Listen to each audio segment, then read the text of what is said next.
They chose the ballroom because it felt untouchable. Crystal chandeliers. 4 decades of Whitmore industrial logistics framed in gold along the walls. Investors, city officials, long-time employees, all watching. Kenneth Whitmore stepped onto the stage beside his wife, Vanessa Kennedy, and handed her an envelope with a practiced smile. Inside were divorce papers. His mother's laughter carried first. His brothers followed. A quiet ripple of approval moved through the room, as if humiliation were part of the evening's program. Vanessa did not react. They believed they were removing her from their legacy. They did not know the legacy had already shifted hands. If you believe dignity doesn't need to shout to be powerful, stay with this story. Before we continue, tell me where you're watching from and what your local time is right now. Stories travel far, and I'd like to know how far this one reaches. And if you value quiet strength and justice that unfolds the right way, consider subscribing. The marriage between Vanessa Kennedy and Kenneth Whitmore had always looked correct on paper. The photographs were proof of that. A cathedral wedding in Boston. Ivory silk, polished marble floors. Kenneth in a tailored black tuxedo that fit him like inheritance itself. Vanessa radiant, but composed her smile, restrained in a way that suggested awareness rather than fantasy. From the outside, it was a union between stability and legacy. From the inside, it was quieter. Vanessa had not married for rescue. She had built her own career long before Kenneth entered her life. A graduate degree in corporate finance, 5 years at a mid-sized investment firm in Chicago. She specialized in risk assessment companies that appeared healthy but carried hidden fractures beneath surface performance. She had a habit of reading footnotes. She believed footnotes revealed character. When she met Kenneth at a logistics conference in Denver, he had admired that about her. He told her she was sharp, told her it was refreshing to meet someone who understood margins and long-term strategy. He liked that she was capable. He liked it less once they married.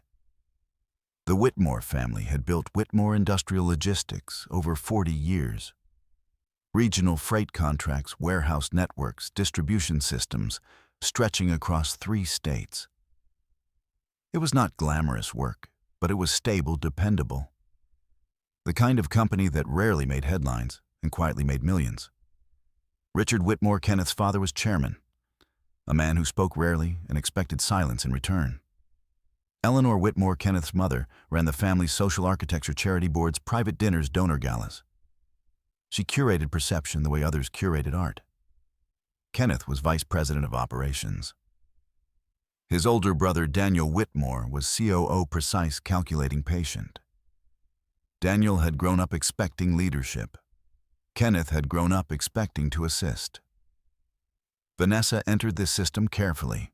At first, she believed she was being respectful by not inserting herself into company matters. It was, after all, a family business. She had her own savings, her own portfolio. She did not need their structure to define her. But respect in that house was interpreted as distance. The first Sunday dinner after their honeymoon set the tone. Eleanor had smiled at Vanessa from across the mahogany table and asked in a voice too smooth to challenge, "And what are your plans now that you're a Whitmore?" Vanessa had answered simply, "I'll continue consulting remotely. I like staying active." There had been a pause barely perceptible. Daniel had cut his steak with deliberate precision. "It's admirable," he said, "though our family tends to operate internally." Vanessa understood what he meant. Whitmore money stayed Whitmore. Whitmore decisions stayed Whitmore. Whitmore authority stayed in blood.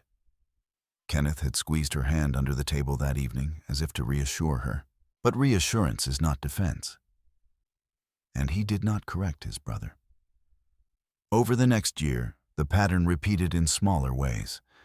Company gatherings where Vanessa was introduced simply as Kenneth's wife.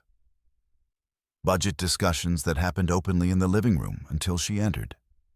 Subtle changes in tone when financial forecasts were mentioned in her presence. She never confronted them.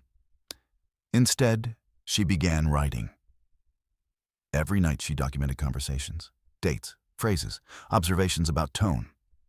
Not because she expected war, but because she trusted memory less than ink. The Whitmore house in Connecticut was large, but acoustically honest. Doors carried sound. Floors remembered footsteps. Vanessa noticed things others dismissed. Kenneth began working later. More strategy meetings. More private calls taken outside on the patio, voice lowered. When she asked simple questions, how did the quarter close or are freight contracts steady? His answers grew vague. You don't need to worry about that. It was always said gently. It was always a dismissal.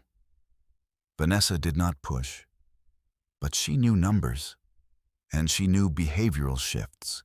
Whitmore Industrial Logistics had long-term municipal contracts, stable clients, predictable revenue.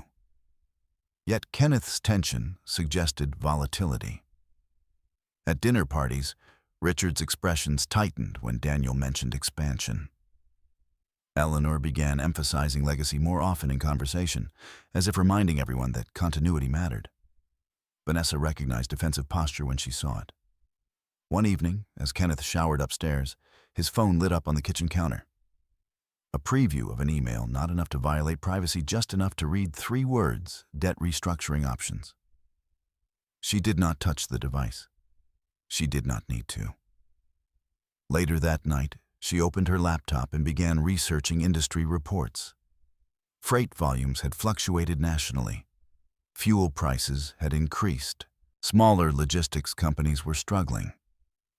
Whitmore Industrial Logistics, if leveraged aggressively, could be vulnerable. The realization did not frighten her. It clarified her. Vanessa had entered marriage believing partnership meant transparency. Instead, she had been assigned proximity without access.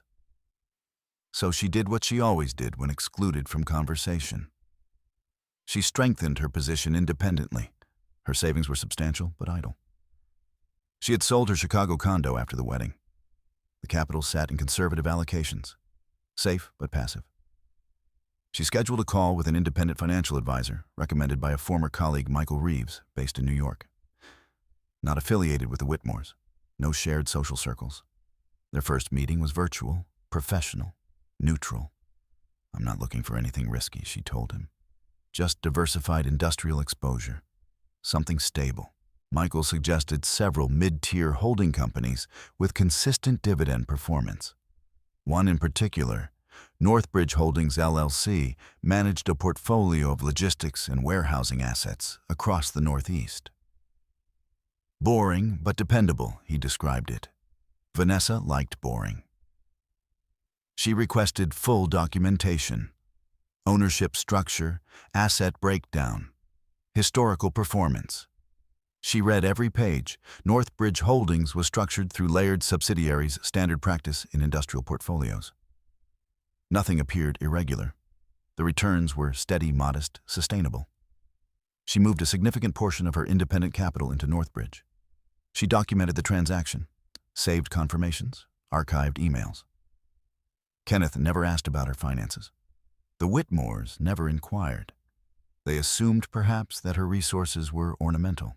What Vanessa did not know, what even Michael Reeves did not explicitly emphasize, was that Northbridge Holdings had recently acquired a controlling interest in a regional logistics network undergoing quiet restructuring. Whitmore Industrial Logistics. The acquisition had been structured through a gradual share transfer during refinancing negotiations months earlier. Daniel Whitmore had negotiated it personally, believing the buyer was a silent institutional partner that would remain hands-off.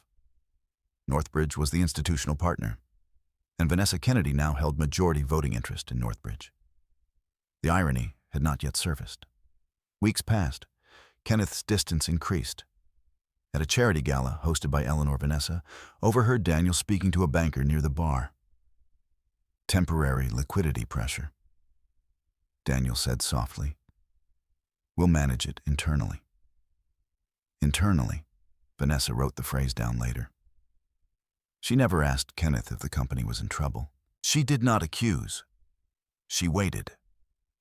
Because Vanessa understood something: the Whitmores underestimated control does not always sit in the loudest seat at the table. Sometimes it rests quietly in signatures already filed. At home, Kenneth began sleeping on the edge of the bed. Emails were deleted more quickly. His tone shifted from distracted to strategic. Vanessa watched him the way she once evaluated balance sheets, looking for patterns beneath presentation. She did not know yet that the humiliation waiting for her in that ballroom had already been planned.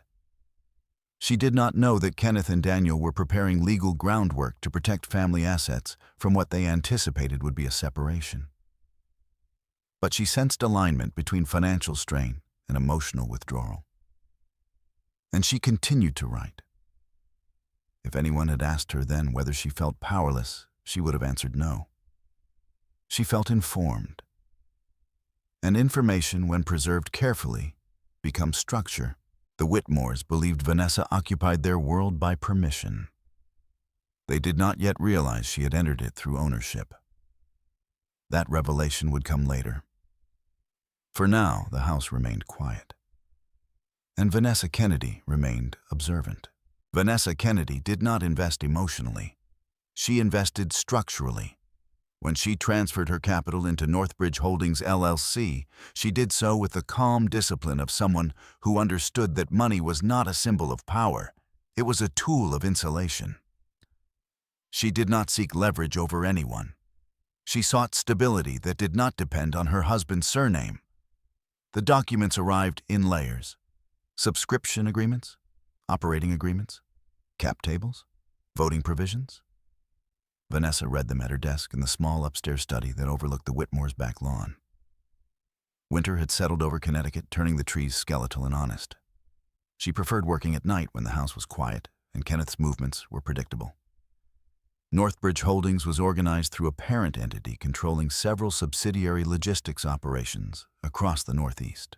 The portfolio included warehousing facilities in New Jersey regional freight networks in Pennsylvania, and what the document described vaguely as majority interest in a privately held industrial transportation corporation undergoing strategic refinancing. The name of that corporation was listed in an appendix: Whitmore Industrial Logistics, Inc. Vanessa's eyes paused there only briefly. Whitmore was not an uncommon name. She did not assume connection, and even if she had, the layering of ownership suggested indirect involvement at best.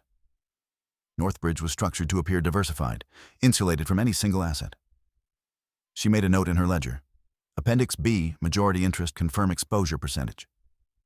She did not mention it to Kenneth, not because she suspected anything, but because he had not asked.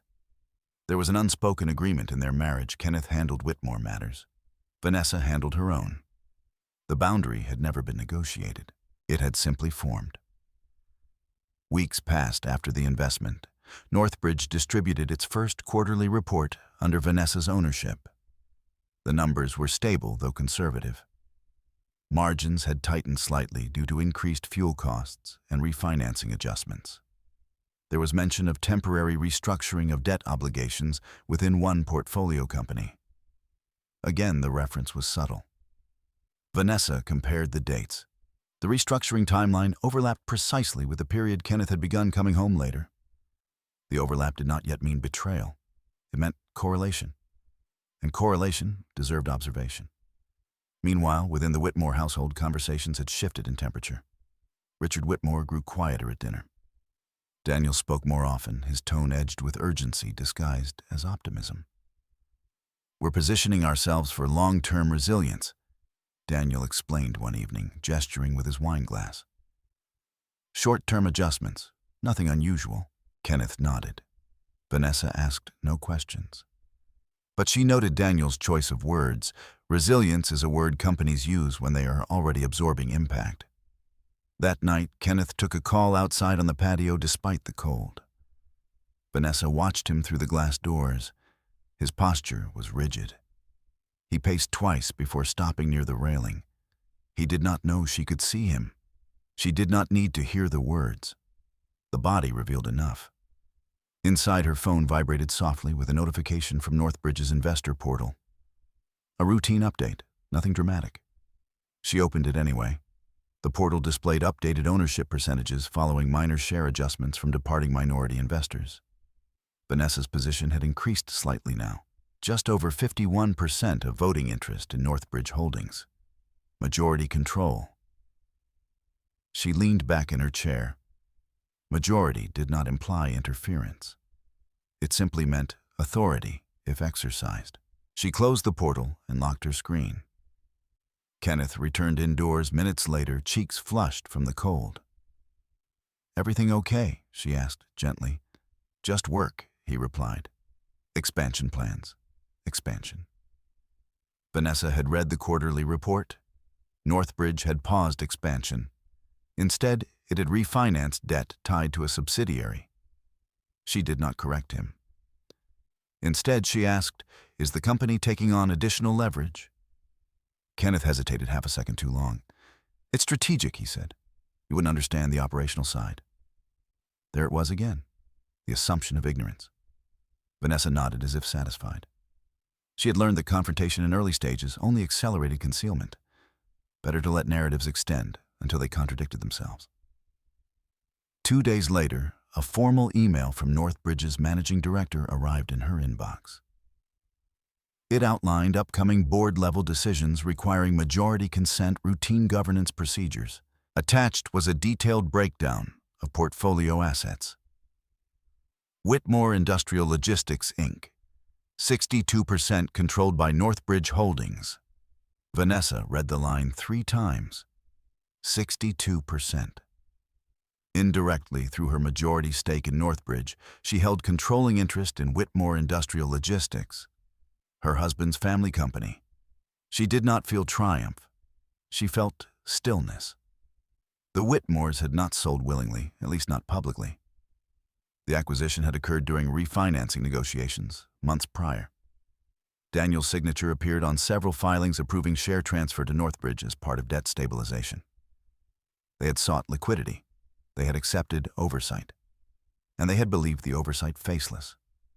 Vanessa understood why they had not discussed it at home. Pride rarely survives disclosure. She printed the documents and placed them in a slim black folder. Not hidden, not displayed, simply organized. That evening, Eleanor invited Vanessa to lunch in the city. They met at a quiet restaurant overlooking the harbor. Eleanor wore cream wool and subtle diamonds. She smiled in the way women smile when they intend to measure. "I hope you're settling into the family rhythm," Eleanor began. Vanessa stirred her tea slowly. "I'm learning." Eleanor leaned forward slightly. "Whitmore decisions are delicate. Legacy requires unity. We prefer not to involve outside influences." Outside influences. Vanessa wondered whether Eleanor realized how literal the phrase had become. "I respect that," Vanessa replied. Eleanor studied her for a moment longer than politeness required. Kenneth carries pressure. He needs support, not scrutiny. Vanessa recognized warning when she heard it. She offered a small nod. Support does not require blindness. Later that week, Northbridge's board scheduled a virtual governance call. As majority voting member, Vanessa was invited to attend. She logged in from her study. Faces appeared on screen. Finance officers, portfolio managers, legal counsel. None recognized her surname as anything beyond investor identification. The managing director reviewed restructuring updates. "Whitmore Industrial Logistics remains operationally stable," he said. However, debt covenants required majority equity acquisition last quarter. "We now hold controlling interest and will oversee financial discipline moving forward." Oversee. The word landed quietly. Vanessa asked one question during the call. "What operational adjustments have been implemented since acquisition?" The director responded with measured transparency. "Cost containment, executive compensation review, temporary freeze on expansion, executive compensation review." Kenneth had recently purchased a new vehicle. Vanessa muted her microphone. When the call ended, she remained seated. She understood now the full architecture. The Whitmores believed that they were protecting family assets through internal maneuvering. In reality, they had diluted their ownership to survive debt exposure. and majority control had been transferred to Northbridge, unaware that Northbridge's majority shareholder slept in their guest wing. Vanessa did not inform Kenneth. Not that night. Not the next. Instead, she continued her routine. Dinner conversations, polite inquiries, observations. Kenneth's tension escalated subtly. He reviewed spreadsheets at the dining table more frequently. Daniel visited the house twice in 1 week, unusual. Vanessa overheard fragments. Temporary oversight. Until liquidity stabilizes. No need to alarm Mother. The family believed oversight was distant, impersonal, transactional. They did not imagine it sitting quietly at the head of their breakfast table. Vanessa's journal entry that evening was brief. Ownership is not volume. It is documentation. She closed the notebook and placed it beside the black folder. The power shift had already occurred. But power, she understood, is most effective when unannounced. For now, she would remain what they expected her to be.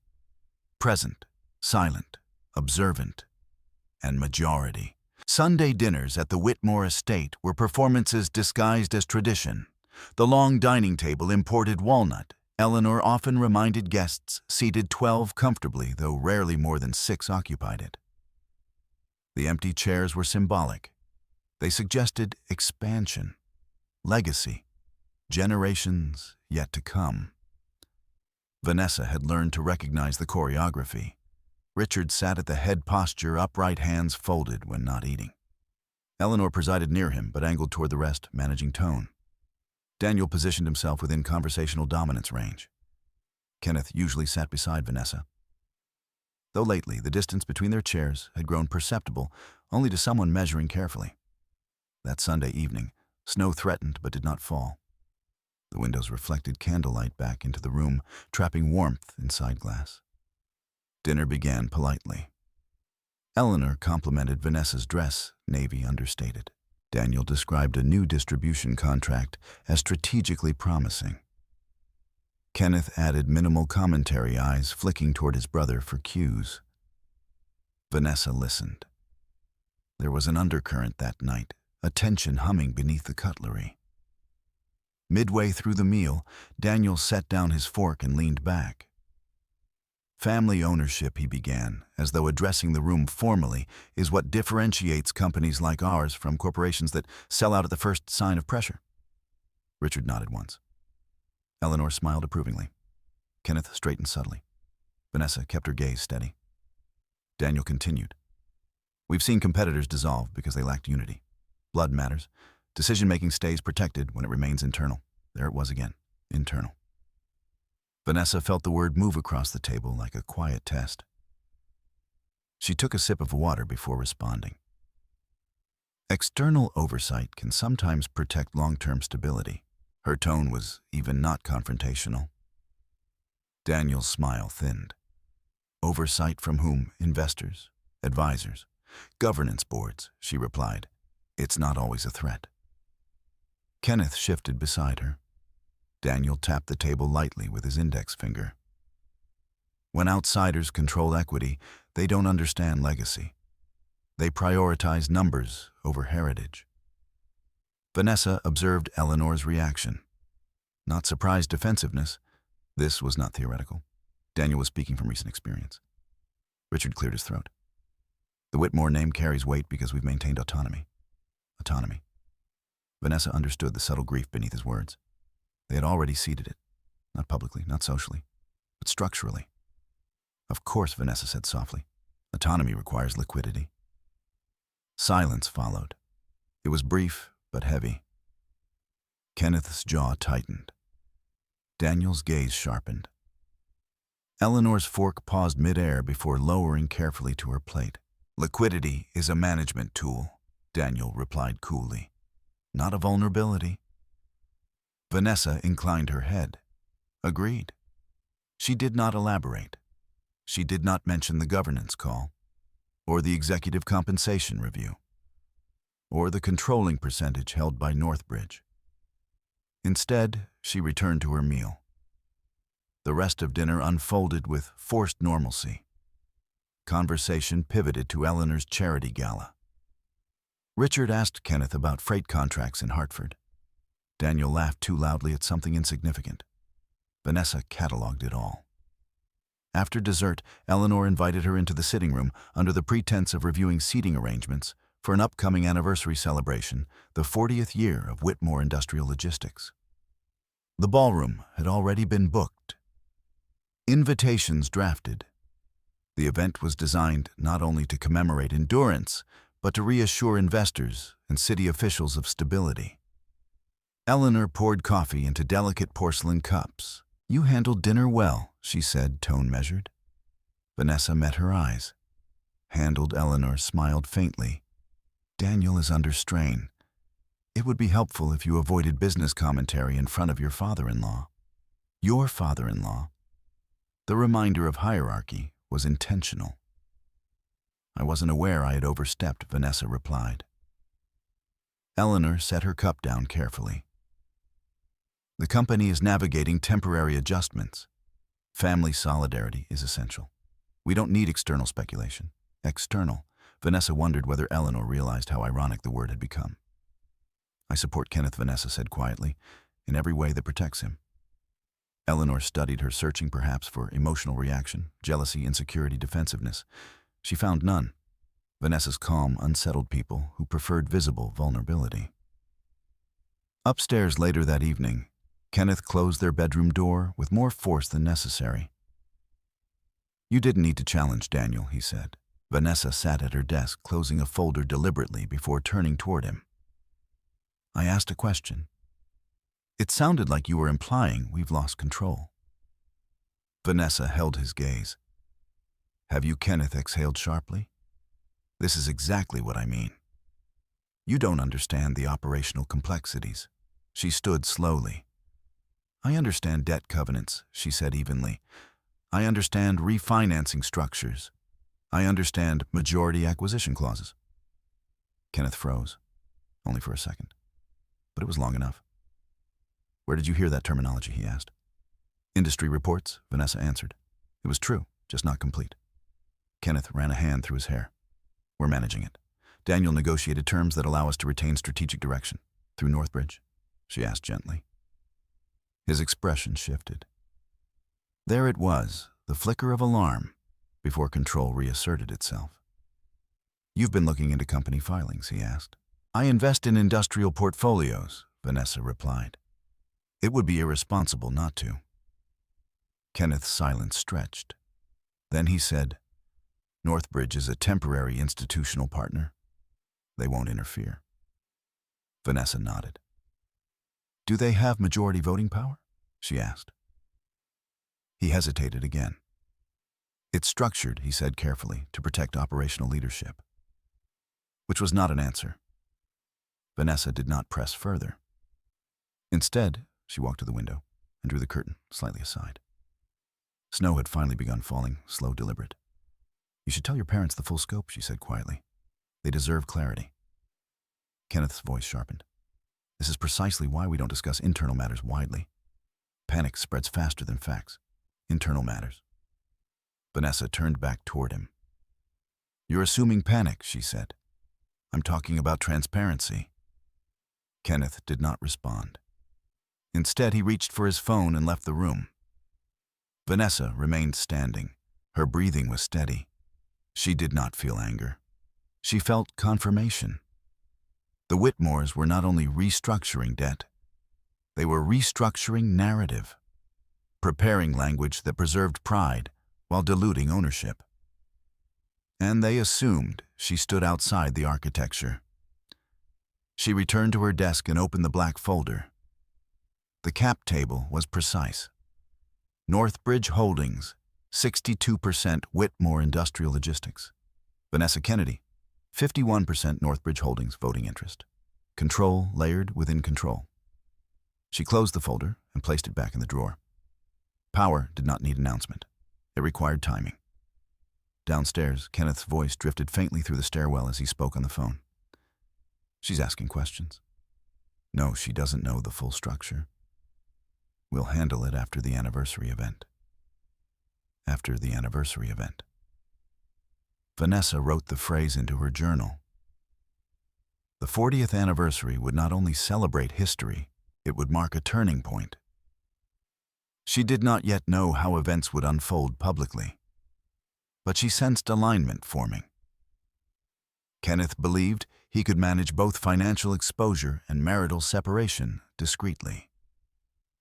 Daniel believed oversight was faceless. Eleanor believed legacy could be curated through perception.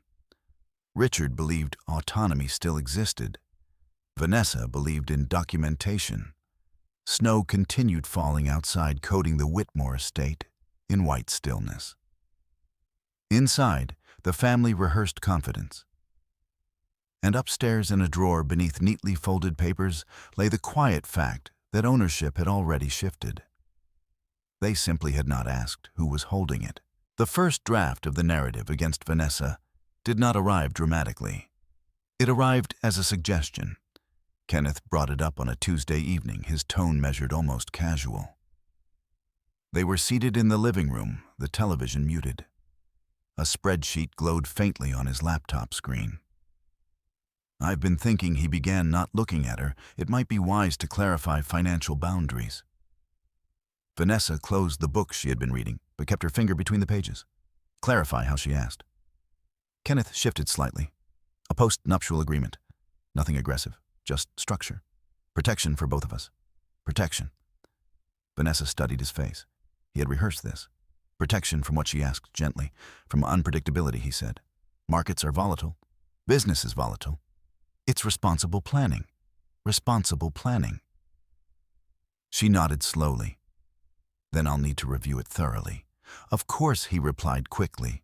"Daniel knows a family attorney who can draft something standard." There it was. Daniel. Vanessa placed her bookmark carefully and stood. "Have it sent to me in editable format.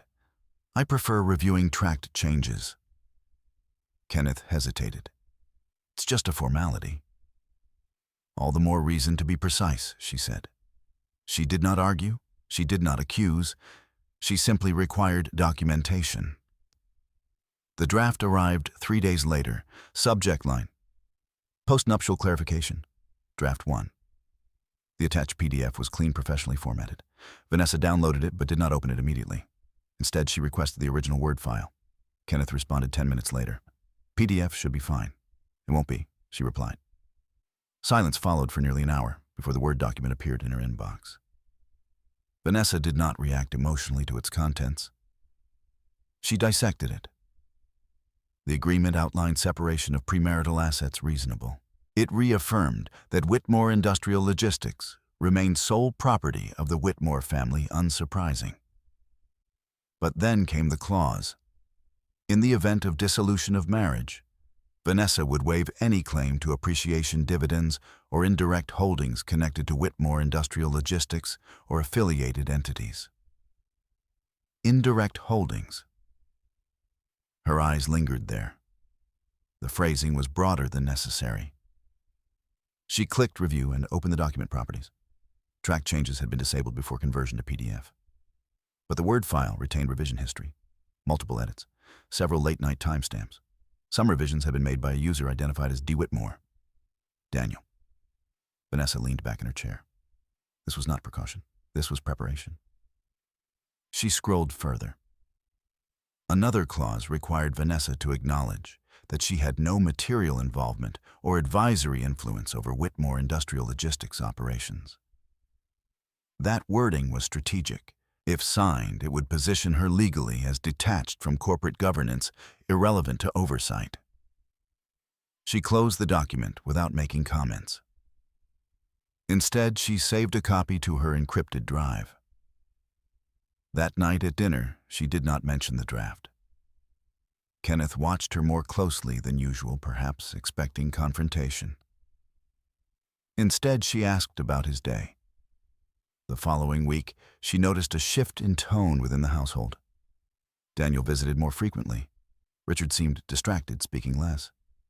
Eleanor began making pointed remarks about loyalty during casual conversation. "Maintenance marriage is about trust," she said one afternoon while arranging flowers in the foyer. "Not strategic positioning." Vanessa smiled politely. Trust, she knew, required transparency. Strategic positioning required concealment. 2 evenings later, Vanessa was in the study reviewing Northbridge updates when she heard voices drifting from the downstairs den. The door had not been fully closed. She did not intend to eavesdrop, but the acoustics of the house were not discreet. "She won't get a scent," Daniel's voice carried clearly. Kenneth responded more quietly, but enough could be understood. "The postnup will lock it in." "And if she resists?" Daniel asked. "She won't know what she's resisting," Kenneth replied. Vanessa did not move. Her heartbeat remained steady. Daniel continued. "Once the divorce is filed, we finalize restructuring. Northbridge won't interfere. They're passive." "Passive." Vanessa reached for her phone on the desk. Earlier that week, Olivia Mercer, an attorney she had consulted informally for estate planning, had advised her on one principle: if you ever record, confirm your state's consent laws. Connecticut required one-party consent. Vanessa pressed record. She did not step closer. She did not dramatize. She simply allowed the device to capture the rest. After the anniversary event, Kenneth said, "Public optics matter." "Good," Daniel replied. Let her smile through it. The conversation shifted to logistics. Vanessa stopped recording. She emailed the audio file to herself, immediately timestamp intact. Then she wrote in her journal, "Intent confirmed." The next morning, Kenneth approached her at breakfast. "Have you reviewed the draft?" he asked. "I have," she replied calmly. "And it requires revisions." Kenneth's jaw tightened. "It's standard." "It's expansive," she corrected gently, "particularly the indirect holdings clause." His gaze flickered. "You don't have indirect holdings," he said. Vanessa held his eyes. "Then the clause is unnecessary," she answered. Silence stretched between them. Kenneth reached for his coffee. "You're overanalyzing," he said. "This is just clean separation, in case things ever change." Vanessa nodded. "Things have already changed," she said quietly. He did not ask what she meant. Instead, he stood abruptly and left for work. That afternoon, Vanessa scheduled a formal consultation with Olivia Mercer. She arrived at Olivia's office without drama, carrying a slim folder and her laptop. Olivia listened carefully as Vanessa outlined events not emotionally, but chronologically. She provided the postnup draft. She provided corporate filings. She provided the audio file. Olivia did not react theatrically. She simply asked, "When did you acquire your stake in Northbridge?" 3 months ago, Vanessa replied. "Do they know?" Olivia asked. "No." Olivia exhaled softly. "Then we proceed carefully," she said. Vanessa nodded. She was not interested in retaliation. She was interested in preservation. Back at the Whitmore house that evening, Eleanor hosted a small gathering of investors preparing for the anniversary event. Vanessa moved through the room, gracefully greeting guests, offering wine, maintaining composure. Daniel observed her with thinly veiled calculation. Kenneth avoided her gaze. Richard spoke proudly of 40 years of independence. Vanessa wondered whether he understood that independence had already shifted legally. No one mentioned the postnup. No one mentioned Northbridge. The performance continued. Later that night, alone in her study, Vanessa opened the Northbridge portal once more. Her majority stake remained intact. Board oversight meetings were scheduled following the anniversary celebration. Timing aligned. The Whitmores were preparing to remove her publicly. They believed documentation favored them. They did not know documentation had already favored her. Vanessa closed her laptop and turned off the desk lamp. She did not feel vengeance. She felt readiness. The postnuptial agreement remained unsigned. The audio file was preserved. The corporate structure was verified. And the anniversary ballroom had already been booked. Some humiliations are designed to establish power. Some reveal its absence. Vanessa intended to let them proceed. The ballroom had been designed to impress people who valued permanence. Crystal chandeliers descended in precise symmetry. A 40-foot backdrop displayed archival photographs of Whitmore Industrial Logistics from its earliest warehouse days. Grainy black-and-white trucks, Richard Whitmore standing beside his first freight trailer, a young Daniel in a company jacket. 40 years of continuity. That was the theme. Investors stood near high-top tables. City council members exchanged polite remarks. Longtime employees wore commemorative pins. Eleanor had arranged the seating chart personally to ensure the right eyes witnessed the right moments. Vanessa stood beside Kenneth near the stage as the program began. She wore a tailored charcoal gown, elegant restraint. Her posture was calm.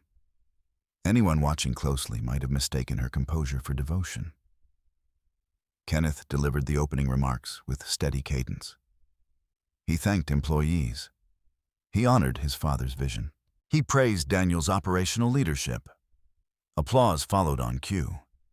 Vanessa listened without expression. She knew what came next. Not because Kenneth had told her, because she had heard enough in that den weeks earlier.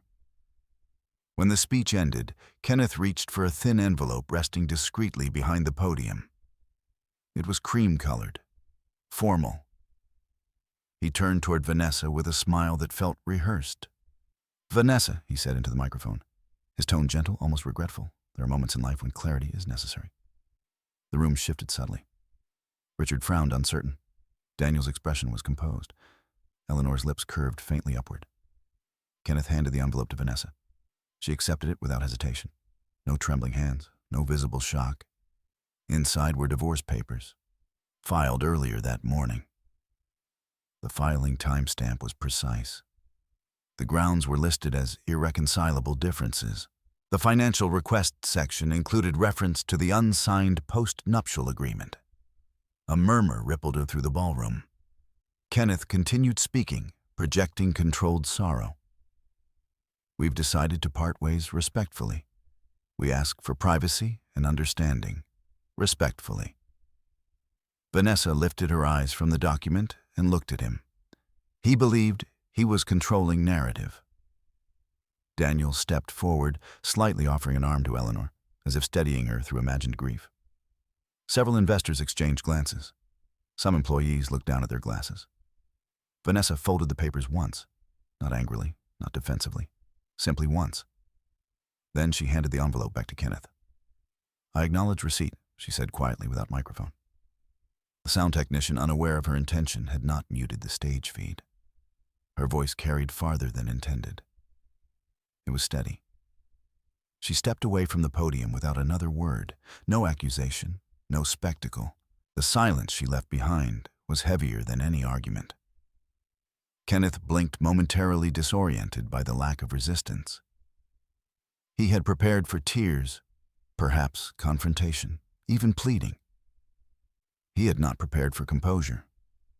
Eleanor recovered first. She approached Vanessa near the edge of the stage, her tone hushed but sharp. "This is not the time for dramatics," she whispered.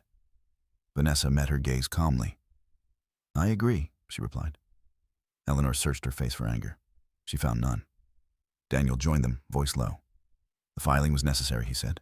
"Legal clarity benefits everyone." Vanessa nodded. "Clarity does," she answered. Kenneth rejoined them, jaw tight. "You could at least show some reaction," he muttered under his breath. Vanessa looked at him with measured curiosity. "You've already shown enough for both of us," she said. He did not respond. The remainder of the evening dissolved into forced celebration. Richard retook the microphone to redirect attention toward company milestones. Applause resumed, though thinner than before. Vanessa exited the ballroom quietly. In the lobby, several guests approached her hesitantly. "I'm so sorry," one investor said awkwardly. She offered a polite smile. "Thank you." She did not explain. Outside, snow had begun again, light but steady. Her phone vibrated as she stepped onto the sidewalk. A notification from Olivia Mercer. Filing confirmed. "I've already submitted response notice and request for financial discovery." Vanessa exhaled slowly. Inside the ballroom, Kenneth believed he had secured advantage by filing first, by presenting the narrative publicly. He believed humiliation would weaken her negotiating position. He did not understand that documentation mattered more than spectacle. Olivia had anticipated the timing once Vanessa described the anniversary event. She had prepared response paperwork in advance. Within hours of Kenneth's filing, A formal notice requesting full financial disclosure had been delivered electronically to the Whitmore legal team. Kenneth's strategy relied on speed and surprise. Vanessa's relied on preservation and procedure. Back inside, Daniel was reassuring a banker near the bar. "Personal matters," Daniel said smoothly. "No impact on operations." The banker nodded cautiously, but reputations shift faster than balance sheets. When Vanessa returned home later that evening, the house felt cavernous. Kenneth had remained at the event. She removed her gown carefully and placed it back in its garment bag.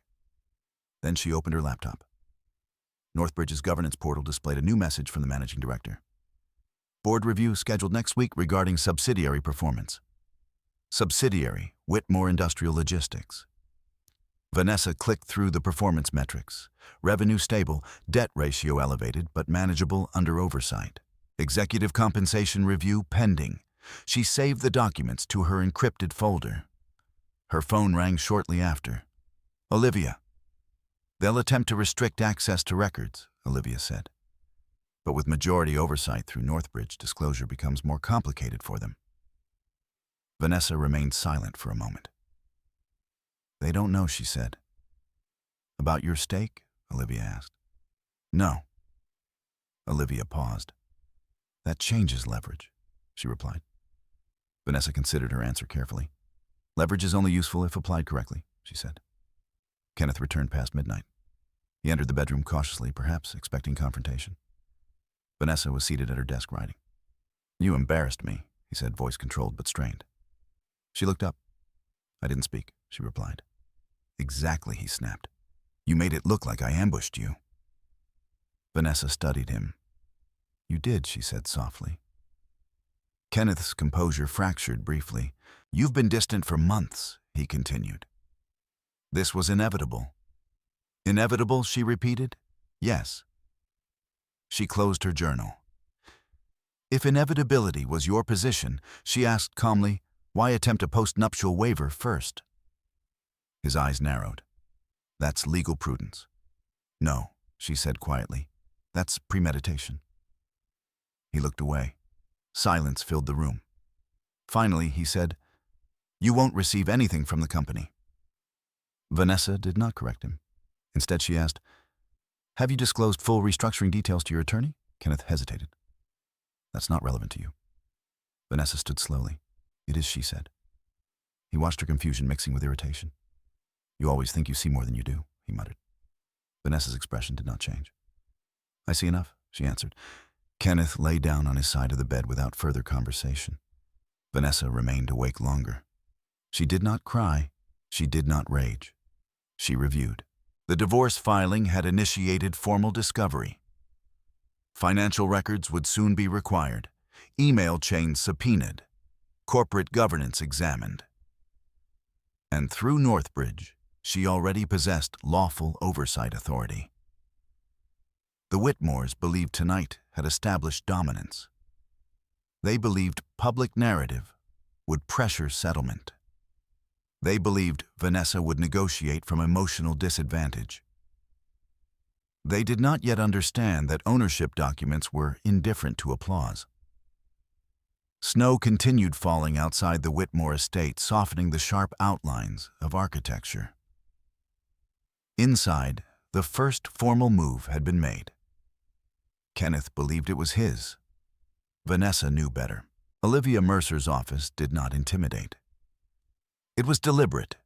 Glass walls, neutral tones, no oversized diplomas displayed like trophies, just framed certifications and a single photograph of a courthouse taken at dawn.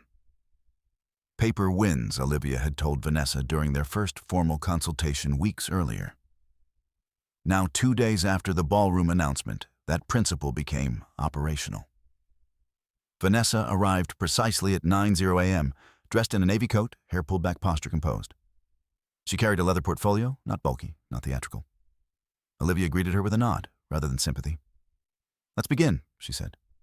There was no discussion of humiliation, no analysis of Kenneth's public performance.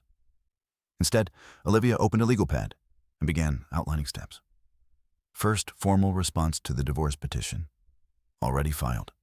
Second request for full financial disclosure under state statute. Third preservation notice. Vanessa tilted her head slightly. Preservation notice. Yes. It legally obligates them not to delete emails, alter records, or modify digital files. If they do, sanctions follow. Vanessa nodded. Kenneth and Daniel, she suspected, believed deletion erased risk. They underestimated metadata. Olivia extended her hand. Everything you have. Vanessa placed items on the table one by one. The unsigned postnuptial draft with revision history. The audio recording from the den conversation. Screenshots of Northbridge governance communications. Corporate filings reflecting ownership percentages. Her personal journal entries carefully dated. Olivia did not rush. She reviewed the postnuptial first. They attempted to preemptively waive indirect holdings, she observed. Yes. Did they know you had indirect holdings? No. Olivia allowed herself a small exhale. That's significant. She moved to the audio file. She listened without interruption. Daniel's voice was unmistakable. Kenneth's tone controlled but calculating. She won't get a cent. After the anniversary event. Olivia stopped playback halfway through. Consent laws checkout, she asked. Yes, one-party consent state. Good. She made a note. Vanessa watched quietly. There was no desire for revenge in her posture, only clarity. Now Olivia said, folding her hands, "Tell me about Northbridge." Vanessa explained the investment chronologically. The subscription documents, the quarterly updates, the governance call, the 51% voting interest. Olivia's expression shifted not to surprise, but to calculation. "And they don't know," she repeated. "No." "Then this isn't just divorce," Olivia said calmly. "This intersects with corporate control." Vanessa understood that already. "I don't want to dismantle the company," she said. "There are employees." Olivia met her gaze. "Control doesn't require destruction." Vanessa nodded. Outside the office windows, traffic moved steadily. Inside leverage was being assembled quietly. By noon, Olivia had drafted additional motions. Immediate temporary restraining order preventing asset transfer. Subpoena requests for full corporate financials. Disclosure demand for executive compensation and refinancing agreements. Notice to Whitmore Industrial Logistics Council regarding majority stakeholder inquiry without yet naming Vanessa. "Why not reveal ownership now?" Vanessa asked. "Because timing is strategy," Olivia replied. "Right now, they believe you're negotiating from emotional loss. Let them maintain that assumption." Vanessa, well, appreciated that. Assumptions were fragile structures. Meanwhile, at Whitmore headquarters, Daniel Whitmore sat across from the company's external counsel, reviewing potential exposure. "She'll settle," Daniel said confidently. "She doesn't have operational access." Kenneth leaned back in his chair. "She has no claim to the company," he added. The attorney frowned slightly. "Have you disclosed all equity transfers to your divorce counsel?" he asked. Daniel answered first. "Northbridge is passive, institutional." Still, the attorney pressed if they hold majority interest. Corporate governance may require transparency. Kenneth dismissed it with a wave. Northbridge won't interfere. They believed institutional investors preferred distance. They had not investigated shareholder composition beyond surface filings. That oversight would matter. Back in Olivia's office, Vanessa reviewed the divorce petition more closely. Kenneth had cited irretrievable breakdown, but attached financial schedules asserting limited joint assets. He had declared Whitmore Industrial Logistics separate family property with no marital appreciation attributable to Vanessa. Olivia circled one section. "They underreported executive bonuses," she said. Vanessa leaned forward. "How do you know?" Olivia turned her screen toward her. "Public filings versus internal refinancing documents. The numbers don't align." Vanessa felt no shock, only confirmation. "Discovery will surface this," Olivia continued. "If they attempt concealment, it strengthens your position." Vanessa folded her hands. "I don't want a spectacle." "You won't need one," Olivia replied. Later that afternoon, Vanessa returned home. Kenneth was already there earlier than usual. He stood in the foyer when she entered. "You met with a lawyer," he said. "Yes, you're escalating." "No," she answered calmly. "I'm responding." He stepped closer. "This doesn't have to become adversarial." "It already is," she said. Kenneth's jaw tightened. "You think you can challenge my family in court?" Vanessa regarded him quietly. "I don't need to challenge," she said. "I need disclosure." Kenneth looked momentarily unsettled. "What exactly are you implying?" he asked. "Nothing," she replied. "Yet." He searched her expression for threat. There was none. That unsettled him more. Over the next week, formal notices were delivered to Whitmore Council. Email preservation letters, financial disclosure deadlines, subpoenas for refinancing agreements tied to Northbridge. Daniel's confidence began to thin. "This is excessive," he told Kenneth during a late-night phone call. "She's fishing. She won't find anything," Kenneth insisted. But they both knew that financial restructuring had not been transparent. Back in her study, Vanessa organized new documents arriving daily. Bank statements, loan agreements, executive compensation summaries. She noticed discrepancies immediately. Large transfers labeled as consulting fees. Bonuses issued during quarters reported as constrained. She did not react emotionally. She annotated, date, amount, cross-reference. Her process resembled audit, not anger. One evening, Eleanor approached her in the kitchen. "This legal aggression is unnecessary," Eleanor said, voice firm. Vanessa continued slicing vegetables. "I'm complying with process. You're damaging the family." "The filing was public," Vanessa replied evenly. "The damage began there." Eleanor's eyes flashed. "You married into legacy," she said. Vanessa set the knife down carefully. "I invested into structure," she answered. Eleanor did not understand the sentence fully. That would come later. As the first discovery hearing approached, Olivia prepared a preliminary summary of discrepancies. Their executive compensation increased during refinancing, she said. "That suggests misrepresentation." Vanessa nodded. "Will that matter?" she asked. "Yes," Olivia said, "because courts care about truth when assets are involved." Vanessa closed her folder. Kenneth believed he had removed her publicly. Daniel believed Northbridge was silent. Eleanor believed perception controlled outcome. Richard believed history protected them. Vanessa believed in documents, and documents once requested formally do not remain hidden for long. The first hearing was scheduled for the following Thursday. It would not be dramatic. No raised voices, no accusations, just requests for clarity. And clarity, Vanessa understood, was the most destabilizing force in a room built on assumption. The first discovery deadline, arrived on a gray Thursday morning. Rain traced slow lines down the courthouse windows, blurring the city into muted shapes. Inside Conference Room B, the temperature was cool and deliberately neutral.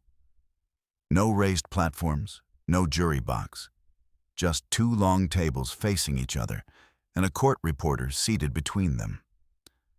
Vanessa sat beside Olivia Mercer, hands folded neatly over a slim folder. She wore a simple black suit, no jewelry except her wedding band, which she had not yet removed.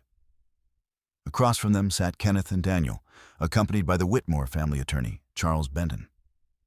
Charles had practiced corporate law for 30 years and wore confidence like a tailored coat. He believed this was a routine divorce. He did not yet understand it was also an audit. The magistrate entered without ceremony and reminded both parties of disclosure obligations, financial transparency, preservation of records, consequences for omission. Then the exchange began. Charles slid a stack of documents across the table. "Preliminary disclosures," he said smoothly, "as requested." Olivia accepted them without comment. Vanessa did not look at Kenneth. The room moved methodically. Income statements, property schedules, executive compensation summaries, debt refinancing agreements. Olivia flipped through pages, annotating quietly. Vanessa recognized numbers before they were highlighted. quarterly bonuses inconsistent with earlier declarations, consulting fees paid to an external advisory firm registered only 6 months prior. Northbridge Holdings referenced twice in refinancing appendices, but described vaguely as institutional partner. Olivia leaned toward Vanessa. "They're minimizing language," she whispered. Vanessa nodded slightly. "Language reveals intention as much as numbers do." The magistrate asked if either party anticipated additional records. Olivia spoke calmly. "Yes, Your Honor.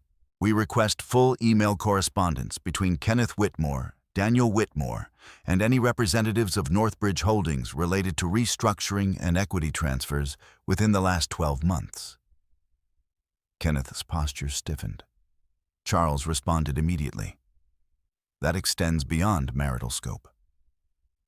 Olivia did not raise her voice. "It intersects with asset valuation and disclosure accuracy."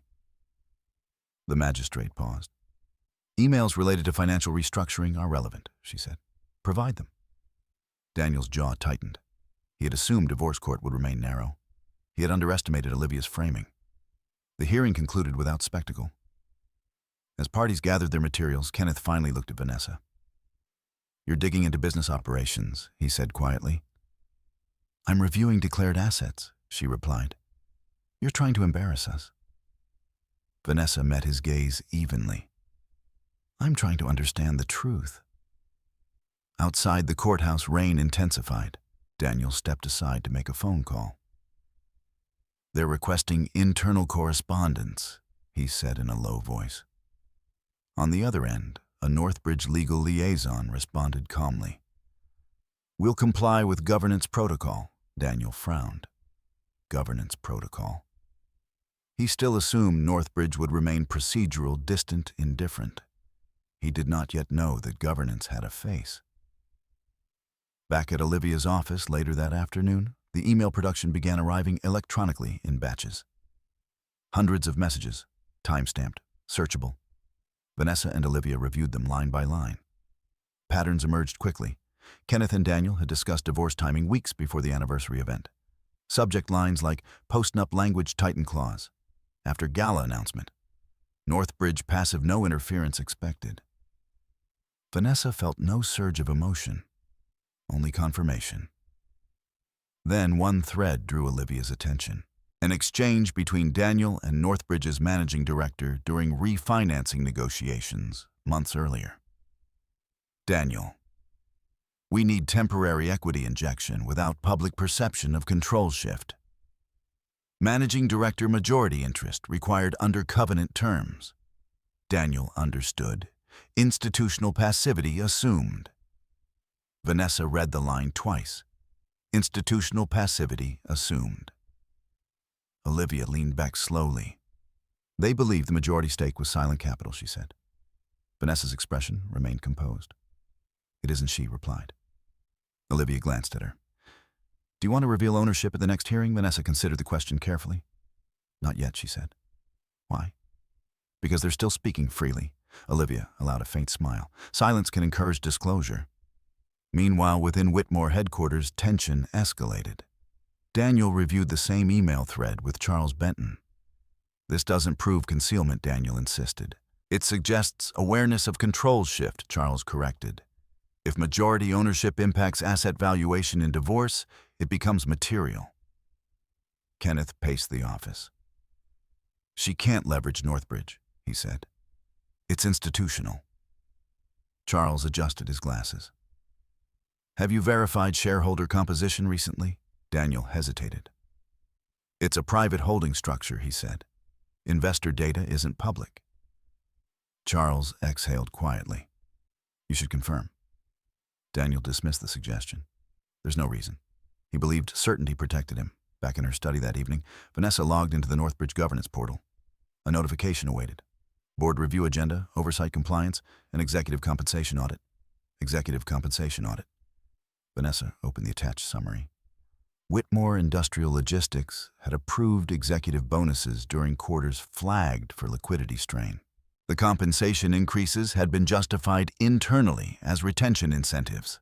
Northbridge's compliance committee had questioned timing but deferred final review until after refinancing stabilization. Vanessa closed the document and opened her journal.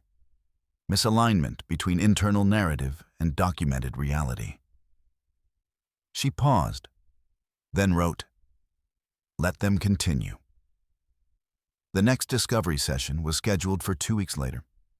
In the interim, additional emails surfaced. One from Kenneth to Daniel the night before the anniversary event. She won't contest publicly. She doesn't have leverage. Vanessa read that sentence without blinking. Olivia glanced at her. "You're very calm," she observed. Vanessa closed the laptop. "Calm preserves clarity," she replied. 2 days later, Eleanor visited the house unexpectedly. She found Vanessa in the kitchen reviewing printed financial schedules. "This has gone too far," Eleanor said. Vanessa looked up politely. "What is your turning private strain into legal spectacle?" "I didn't file publicly," Vanessa answered. Eleanor's lips tightened. "You could settle quietly." "Settlement requires transparency," Vanessa replied. Eleanor stepped closer. "You married into this family." Vanessa met her eyes. "I invested independently."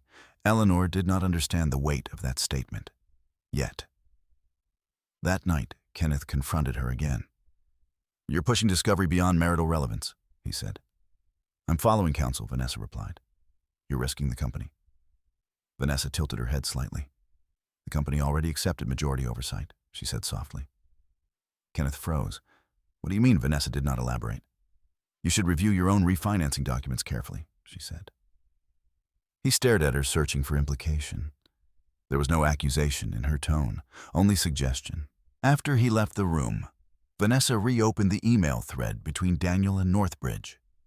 Institutional passivity assumed. Assumptions are the weakest form of control. The rain outside had stopped. The air felt clearer. Discovery had begun to reveal cracks, not through confrontation, but through documentation. Kenneth still believed Vanessa was reacting emotionally. Daniel still believed Northbridge was faceless. Eleanor still believed legacy shielded them. But within structured filings and time-stamped messages, the truth was assembling quietly.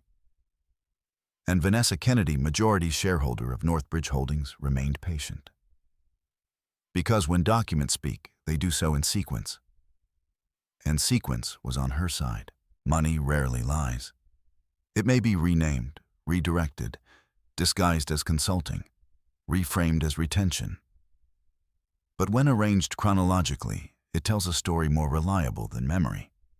The second wave of discovery arrived in structured digital folders.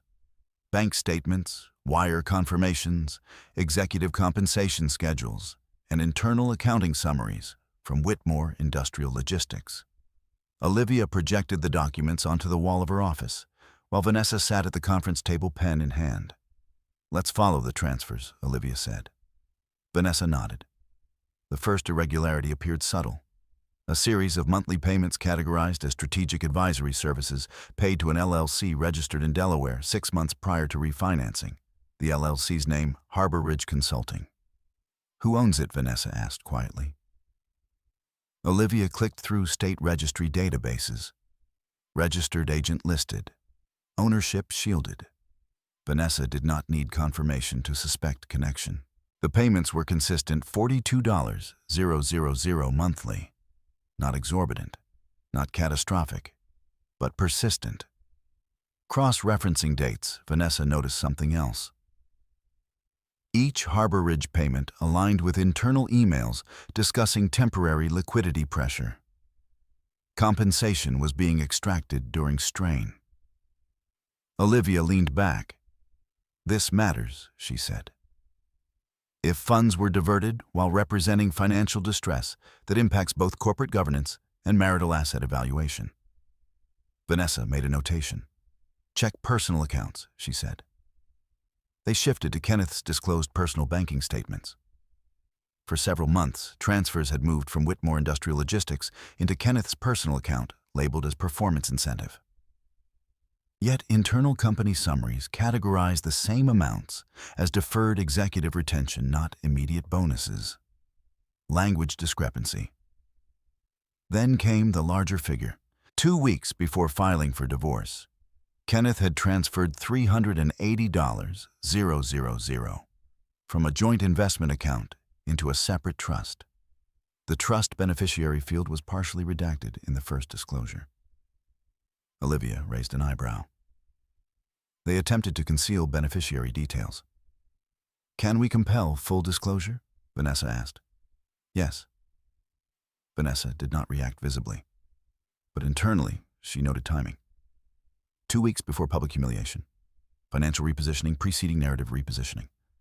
Coincidence was unlikely. Meanwhile, at Whitmore headquarters, Daniel reviewed a separate report from internal accounting. Northbridge compliance officers had requested clarification on executive compensation structures. Daniel felt irritation sharpen into concern. "Why are they reviewing this now?" he asked the CFO. "It's routine oversight," the CFO replied. Daniel frowned. Northbridge had been silent for months. Passive, institutional. Now they were requesting itemized compensation just as divorce discovery intensified. The overlap unsettled him. He called Kenneth. "Did she mention Northbridge specifically?" Daniel asked. "No," Kenneth replied. "She's focused on divorce assets," Good Daniel said, though his tone lacked conviction. Back in Olivia's office, another document surfaced. An internal memo drafted by Daniel during refinancing negotiations. Executive bonuses necessary to retain leadership stability during equity restructuring. The date of the memo matched the first Harbor Ridge payment. Vanessa traced the line slowly. "Retention stability?" she repeated. Olivia nodded. "Courts don't look kindly on executives extracting bonuses during declared liquidity distress." Vanessa closed her notebook. "I don't want employees harmed," she said quietly. "They won't be," Olivia replied. "Oversight protects them." The phrase lingered. Oversight protects them. Later that afternoon, Vanessa logged into Northbridge's portal again. A new compliance notice had been issued. Request for explanation regarding compensation alignment with covenant restrictions. Vanessa did not initiate the request. Northbridge's governance process had triggered it automatically based on flagged ratios. She felt a brief recognition of how systems correct imbalance without emotion. Kenneth, however, felt something different. That evening he confronted her in the hallway outside the study. "Have you contacted Northbridge?" he asked abruptly. Vanessa looked at him steadily. "I am an investor," she replied. "I receive updates." "That's not what I asked. You asked if I contacted them. Did you?" "No." Kenneth studied her face. He could not determine whether she was withholding information. Her composure made interpretation difficult. "We're handling oversight internally," he said. "Internally," she echoed. "Yes." Vanessa held his gaze. "You sign majority equity transfer documents," she said softly. "Internal may no longer mean what you think." Kenneth's breath caught briefly. "Where did you see those documents?" he demanded. "Public filings exist," she replied calmly. That was true. It was simply incomplete. Kenneth stepped back slightly, uncertainty flickering across his expression. "You don't understand the structure," he said. Vanessa did not correct him. Later that night, she received an encrypted email from Olivia. Full beneficiary details obtained. Trust established naming Daniel Whitmore as co-trustee. Funds transferred prior to divorce filing. Vanessa read it once. Then again, Daniel had positioned himself within Kenneth's asset protection strategy, family solidarity. She closed the email. Her journal entry was brief, pre-filing asset shift confirmed. The next morning's discovery conference call included both legal teams and financial analysts. Olivia presented questions calmly. "Please clarify Harbor Ridge Consulting ownership." Charles responded cautiously. "Independent advisory firm. Provide ownership documentation. Not relevant to marital asset division." "It is if funds were diverted from declared corporate distress during pending divorce," Olivia said evenly. Silence followed. Then Charles agreed to supplemental disclosure. Vanessa listened without expression. She did not glance at Kenneth's video tile. Following the call, Daniel contacted the CFO again. "Freeze any discretionary compensation," he ordered. Northbridge Compliance has already requested suspension pending review, the CFO replied. Daniel's irritation turned to unease. Northbridge was no longer passive. Still, he assumed institutional timing was coincidental. He did not imagine correlation. Back in her study, Vanessa laid out printed bank statements chronologically across the desk. Transfers, bonuses, consulting payments, trust creation, divorce filing, public announcement. The pattern was linear, deliberate. She did not feel vindicated. She felt structured. The humiliation in the ballroom had been theatrical. The financial repositioning was procedural. Courts favored procedure. That evening, Eleanor approached her in the garden. "Is this about money?" Eleanor asked quietly. Vanessa considered the question.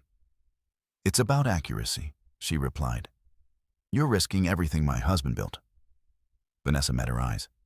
"Transparency doesn't destroy legacy," she said. "Concealment does." Eleanor looked away first.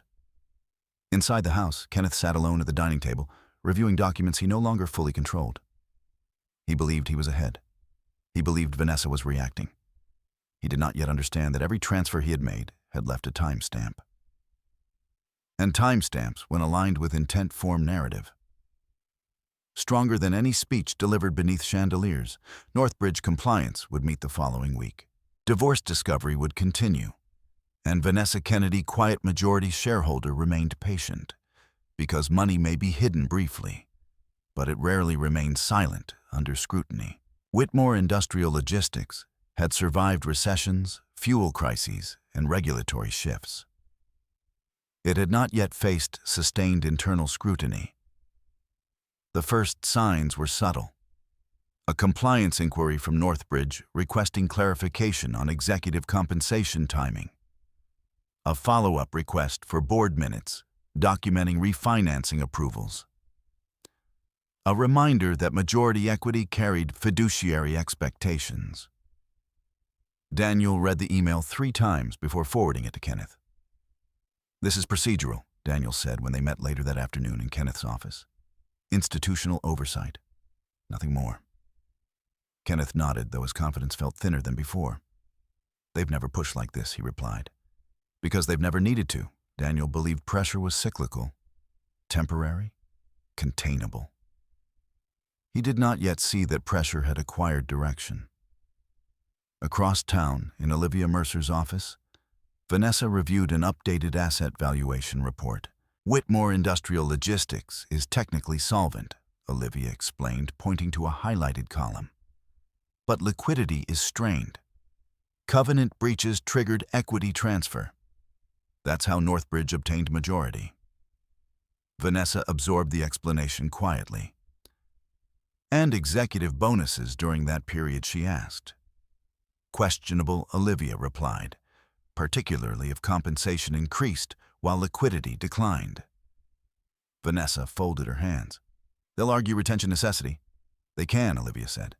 "But retention incentives are scrutinized when divorce and refinancing intersect." Vanessa did not smile. She never mistook scrutiny for victory.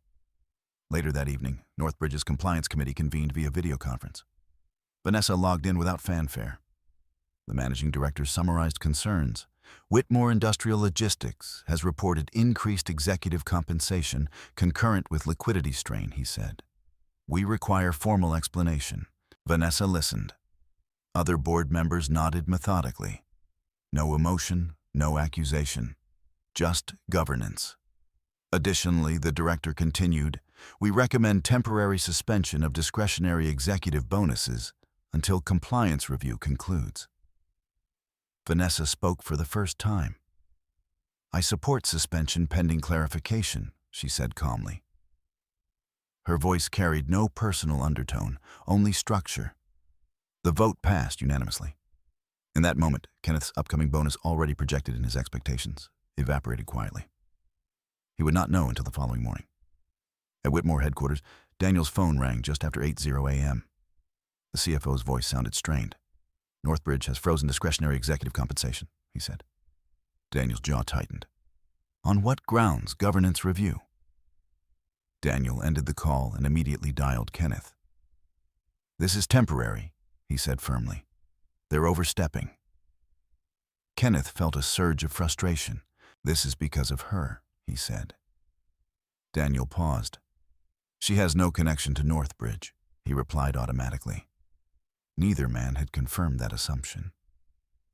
Meanwhile, Vanessa reviewed updated bank statements provided through supplemental disclosure. Harbor Ridge Consulting ownership documents had finally been produced. The registered owner was a trust. The trust co-trustee, Daniel Whitmore. Vanessa did not react visibly. She forwarded the document to Olivia with a single sentence confirmed. Olivia responded quickly. "This strengthens concealment argument." Vanessa's focus remained steady. Concealment was not her objective. Accuracy was. That afternoon, Eleanor requested a private meeting. They met in the sunroom overlooking the snow-covered lawn. "You've created instability." Eleanor began, her tone restrained but brittle. Vanessa sat opposite, her posture composed. "Oversight did," Vanessa replied. Eleanor's eyes flashed. "You're not a board member." Vanessa met her gaze. "Northbridge is." Eleanor leaned forward. "And Northbridge doesn't understand legacy?" Vanessa paused deliberately. "Northbridge understands covenants," she said softly. Eleanor studied her, sensing but not comprehending the deeper implication. Inside the Whitmore offices, Daniel called Charles Benton again. "We need to challenge Northbridge's review," he said. Charles was cautious. "They hold majority equity. Their governance rights are explicit." "Majority doesn't mean interference," Daniel insisted. "It means fiduciary authority," Charles corrected. Daniel ended the call more abruptly than intended. Kenneth entered his office minutes later. "They froze compensation," he said flatly. Daniel nodded. "It's temporary." Kenneth stared at him. "This is escalating." Daniel hesitated. "Did Vanessa ever mention Northbridge directly?" he asked again. Kenneth thought carefully. "She referenced refinancing documents," he admitted. Daniel's silence stretched. "Review shareholder composition," he instructed the CFO later that afternoon. The CFO complied. Private holding structures shielded individual investors, but majority voting shares required documented authority. The report arrived at Daniel's desk before close of business. Northbridge Holdings, LLC. Majority voting shareholder, Vanessa Kennedy. Daniel read the name twice, then again. The air in his office felt suddenly thinner. He called Kenneth immediately. "You need to come here," Daniel said. When Kenneth arrived, Daniel handed him the report without speaking. Kenneth scanned it once, his face drained of color. "That's not possible," he said. "It is," Daniel replied quietly. Kenneth's mind moved rapidly backward. Her questions about refinancing, her calm at the anniversary, her insistence on indirect holdings clause. She knew he whispered. She knows, Daniel corrected. Silence filled the office. For the first time, the Whitmore brothers felt control shift physically, not emotionally, structurally. Back in her study, Vanessa closed her laptop after the Northbridge meeting concluded. She knew Daniel would confirm shareholder composition eventually. She had never intended secrecy to remain permanent. Timing had always been the strategy. Her phone vibrated. Olivia. "They've accessed shareholder records," Olivia said calmly. "Expect reaction." Vanessa nodded, understood. She did not feel triumph, only inevitability. An hour later, Kenneth returned home earlier than usual. He entered the study without knocking. "You own Northbridge," he said. Vanessa did not stand. "Yes," she replied. "For how long since before the anniversary?" Kenneth stared at her. "You let me file publicly," he said. "You chose the timing," she answered. "You could have stopped this." Vanessa met his eyes evenly. "Why would I interfere with your clarity?" His breathing quickened. "You're freezing compensation. You're challenging governance." "I voted for compliance review," she corrected. "You're dismantling my family." Vanessa rose slowly. "I am requesting transparency." Kenneth's voice dropped.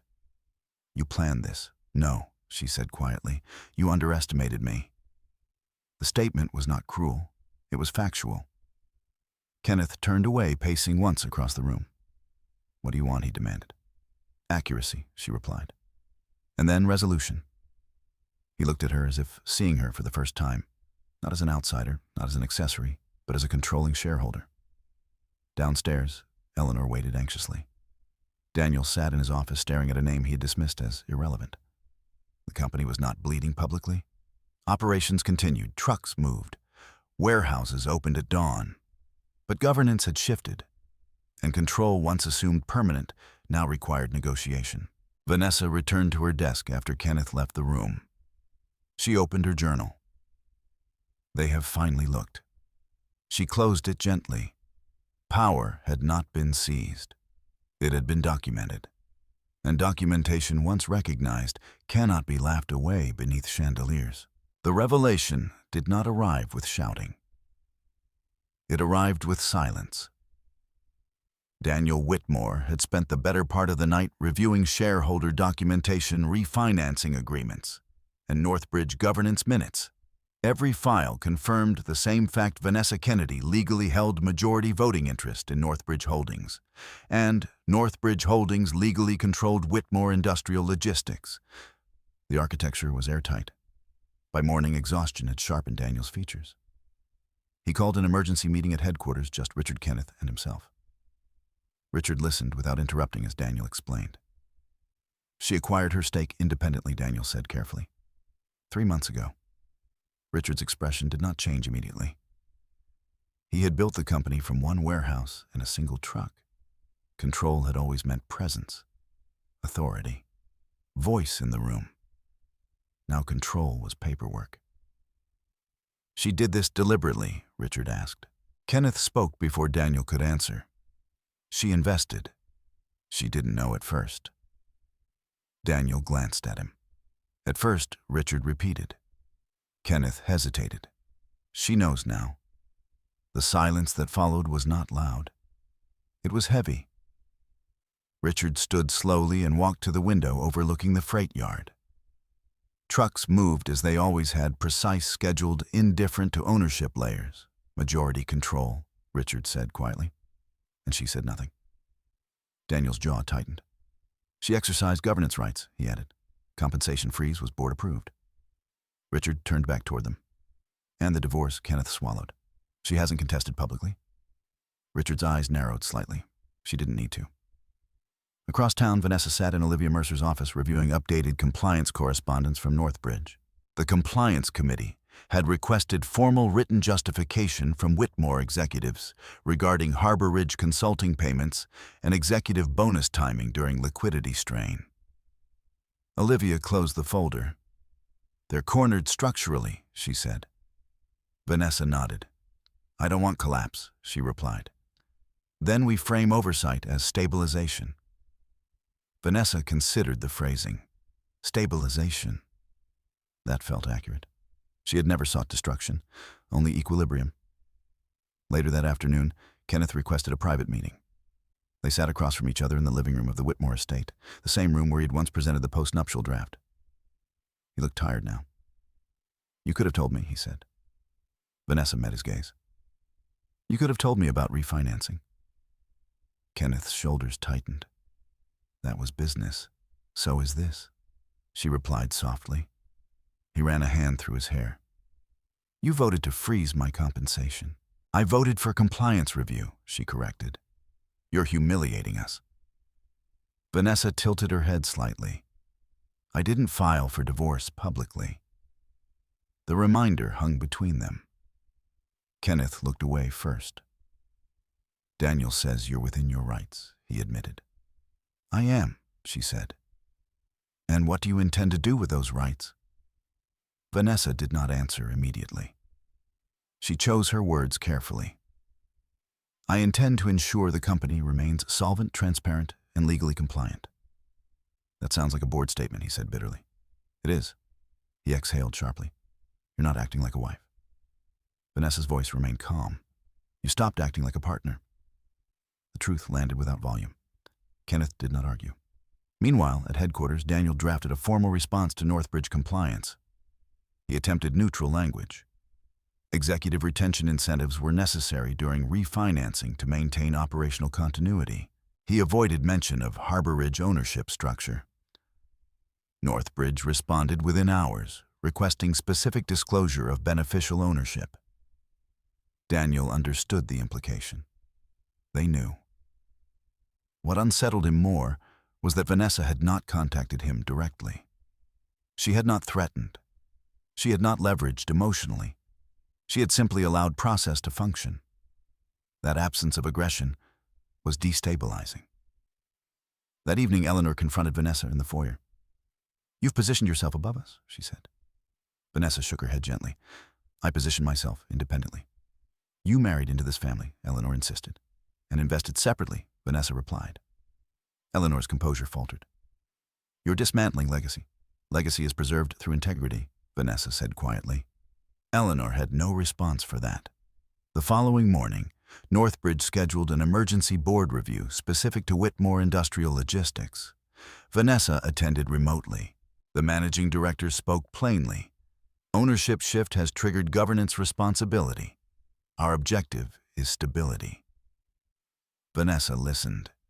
Another board member asked, "Has executive leadership acknowledged oversight authority?" The managing director hesitated. Reluctantly, Vanessa spoke calmly. "Recommend cooperative transition framework. No public statement yet." Her suggestion was accepted. Cooperative transition framework. At headquarters, Daniel received notification of the board review. "Transition framework?" he repeated aloud. Kenneth sat across from him, silent. "They're preparing to assert control formally," Daniel said. Kenneth's expression hardened. "We can negotiate." "From what position?" Daniel asked. Kenneth had no answer. That afternoon, Vanessa met Olivia to prepare for the next divorce hearing. "Now that ownership is confirmed, asset valuation changes," Olivia explained. "They can't claim the company is entirely separate." Vanessa nodded. "I don't want punitive settlement," she said. "Understood," Olivia replied. "But concealment and asset shifting carry consequences." Vanessa's posture remained steady. "Consequences are structural," she said, "not emotional." At home that evening, Kenneth approached her once more. "My father wants to speak with you," he said. Vanessa inclined her head. "When tomorrow?" The next day, she entered Richard Whitmore's office at headquarters for the first time since the anniversary event. Richard stood as she entered. He did not offer anger, only gravity. "You hold majority interest," he said. "Yes, you acquired it without informing us." "Yes," why Vanessa answered without hesitation. "I invested based on available information." The connection became clear later. Richard studied her. "And you chose not to disclose?" "You chose not to disclose refinancing risk," she replied evenly. The symmetry was unmistakable. Richard exhaled slowly. "What do you intend stability?" she said. "For whom? For the company and its employees." Richard watched her carefully. "You're not seeking control for pride, no. For revenge, no." "Then what accuracy?" she said. The word felt almost too simple. Richard nodded faintly. "You're my son's wife," he said quietly. Vanessa met his eyes. "For now," she replied. He did not argue. In that office, legacy met structure. Control met documentation. And for the first time, Richard Whitmore saw Vanessa not as an outsider, but as a governing authority. When she left the building, trucks were still moving across the yard. Operations had not stopped. But the balance of power had shifted irreversibly. And unlike humiliation beneath chandeliers, this shift required no applause. It required acknowledgement. The second hearing was not designed for spectacle. It was designed for correction. Courtroom 3 was smaller than the ballroom where Kenneth had handed Vanessa the envelope.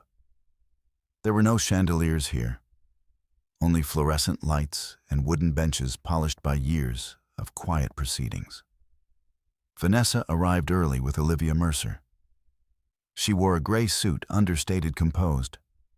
She carried a thin binder tabs precisely labeled. Across the aisle, Kenneth sat beside Charles Benton. Daniel occupied the row behind them, posture rigid. Eleanor and Richard did not attend. The magistrate entered promptly. Today, she began, we addressed disclosure discrepancies and governance overlap relevant to asset division. Olivia stood first. Your Honor, we have identified material omissions in financial reporting related to executive compensation and affiliated consulting payments during declared liquidity strain. We also present evidence of pre-filing asset transfer into a trust co-managed by Mr. Daniel Whitmore. She handed documents to the clerk methodically. Vanessa did not look at Kenneth. She did not need to. Charles rose immediately. These characterizations are misleading. Compensation was board approved and consulting agreements are standard business practice.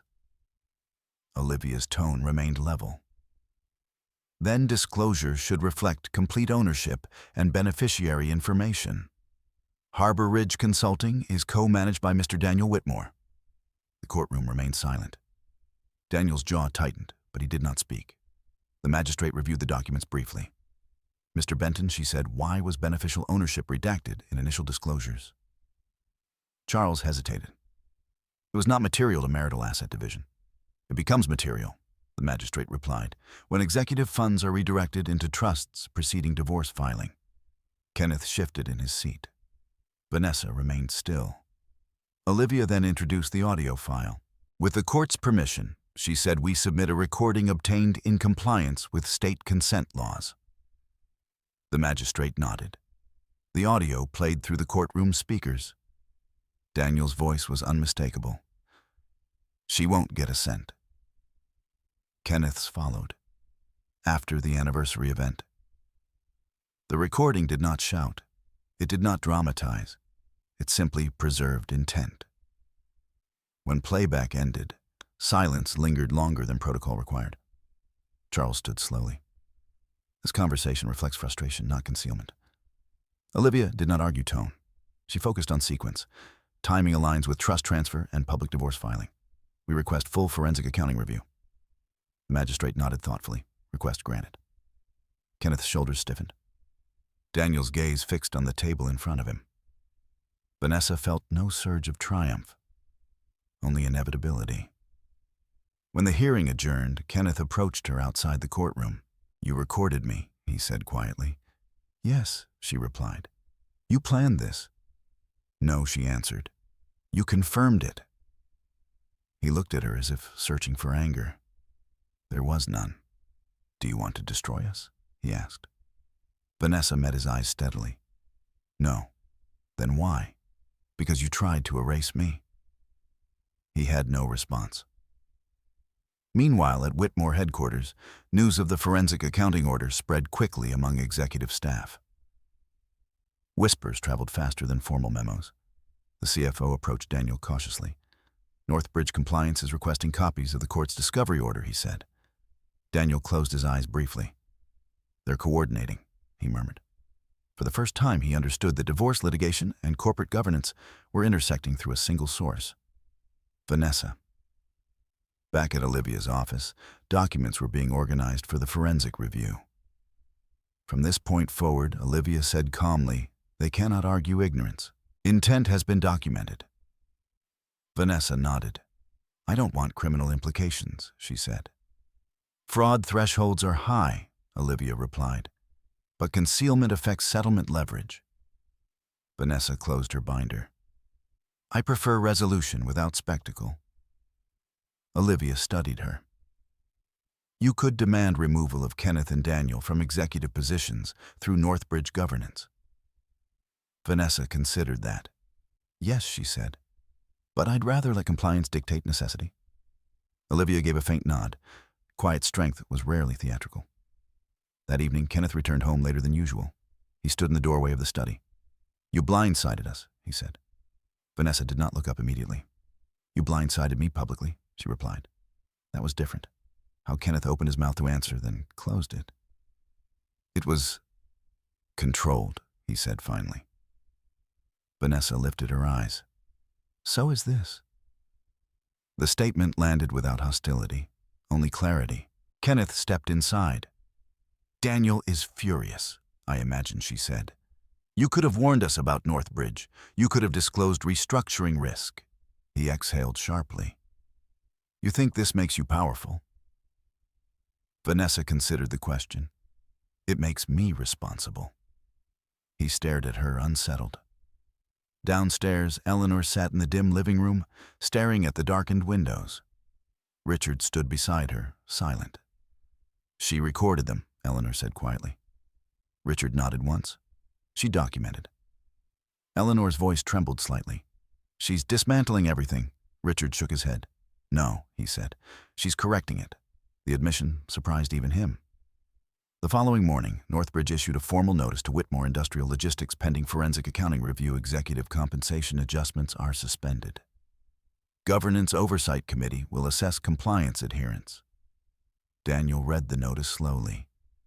Control was no longer assumed. It was conditional. At the same time, divorce proceedings advanced. Olivia prepared asset valuation adjustments, reflecting Vanessa's majority indirect ownership. Kenneth's legal position weakened incrementally, not dramatically, but measurably. That afternoon, Vanessa walked through the freight yard outside headquarters for the first time since the revelation. Employees moved as usual, loading pallets, checking manifests, coordinating shipments. One supervisor recognized her. "Ma'am," he said politely. Vanessa nodded. She did not announce herself as majority shareholder. She did not need to. Operations mattered more than perception. Inside the main office, Daniel watched her through the glass wall. "She's inspecting," he muttered. The CFO responded quietly. "She's overseeing." The distinction mattered. When Vanessa left the building, she paused briefly near the loading dock. The company was not collapsing. It was recalibrating. Through documentation, through process, through law. Later that night, she wrote in her journal, they expected reaction. They received record. The humiliation in the ballroom had been loud. This correction was procedural, and procedure, once activated, moves steadily. Without laughter, without applause, without spectacle. The courtroom was quieter the third time. Not because fewer people attended, but because expectation had shifted. The Whitmores no longer entered with confidence. They entered with caution. Forensic accounting reports had been filed with the court 48 hours earlier. Copies had been distributed to both legal teams and, by governance requirement, to Northbridge's compliance committee. Vanessa had read every page. There was nothing explosive in tone. No dramatic accusations, just alignment of numbers. Executive bonuses issued during covenant-restricted quarters. Consulting fees redirected to Harbor Ridge. Consulting beneficial ownership confirmed under Daniel Whitmore's trust. Pre-divorce transfer of $380,000 into a protective trust co-managed by Daniel. None of it criminal, all of it deliberate. Vanessa sat beside Olivia as the magistrate reviewed the summary. Mr. Benton, the magistrate, began forensic review, confirms undisclosed beneficiary interest and executive compensation misalignment during refinancing strain. Explain why these were omitted from initial divorce disclosures. Charles stood carefully. Your Honor, omission was not intentional. We believe these matters were corporate, not marital. Olivia rose calmly. Ownership and executive compensation impact marital valuation, particularly when pre-filing asset shifts occur. The magistrate nodded. Agreed. Kenneth kept his gaze forward. Daniel's posture remained rigid. The next document introduced was not dramatic. It was a cap table. Northbridge Holdings, LLC, 51% voting interest. Vanessa Kennedy. Northbridge Holdings, 62% controlling interest in Whitmore Industrial Logistics. The magistrate examined the structure briefly. Majority indirect ownership confirmed, she said. Charles inhaled slowly. This complicates asset classification, he admitted. It clarifies it, Olivia corrected gently. Vanessa did not look at Kenneth, but she felt the shift in the room. The laughter from the ballroom felt distant now. The magistrate turned to Kenneth directly. Mr. Whitmore, were you aware of your spouse's majority interest in Northbridge at the time of filing? Kenneth hesitated. No, he answered. Were you aware that Northbridge held majority equity in Whitmore Industrial Logistics? Yes. Then you assumed institutional passivity? Kenneth swallowed. Yes. The magistrate made a note. Assumptions do not alter ownership. There was no reprimand in her tone, only recognition. After brief arguments regarding valuation adjustments, the magistrate issued an interim order. Full marital asset recalculation, including indirect equity appreciation. Temporary freeze on discretionary executive transfers. Recommendation for mediated settlement to avoid extended litigation. The hearing concluded without raised voices, but the outcome was clear. Control had become fact. Outside the courtroom, Daniel approached Vanessa. "For what it's worth," he said quietly, "this wasn't personal." Vanessa regarded him steadily. "It was strategic," she replied. Daniel nodded once. "Yes, and so is this." He did not argue. Kenneth remained near the exit waiting.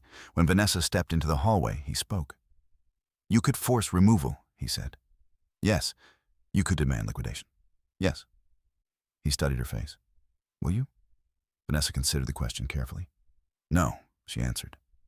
Kenneth's expression flickered with something like confusion. "Why not?" he asked. "Because employees did not file for divorce," she said. He had no response. Meanwhile, at Whitmore headquarters, staff waited for guidance.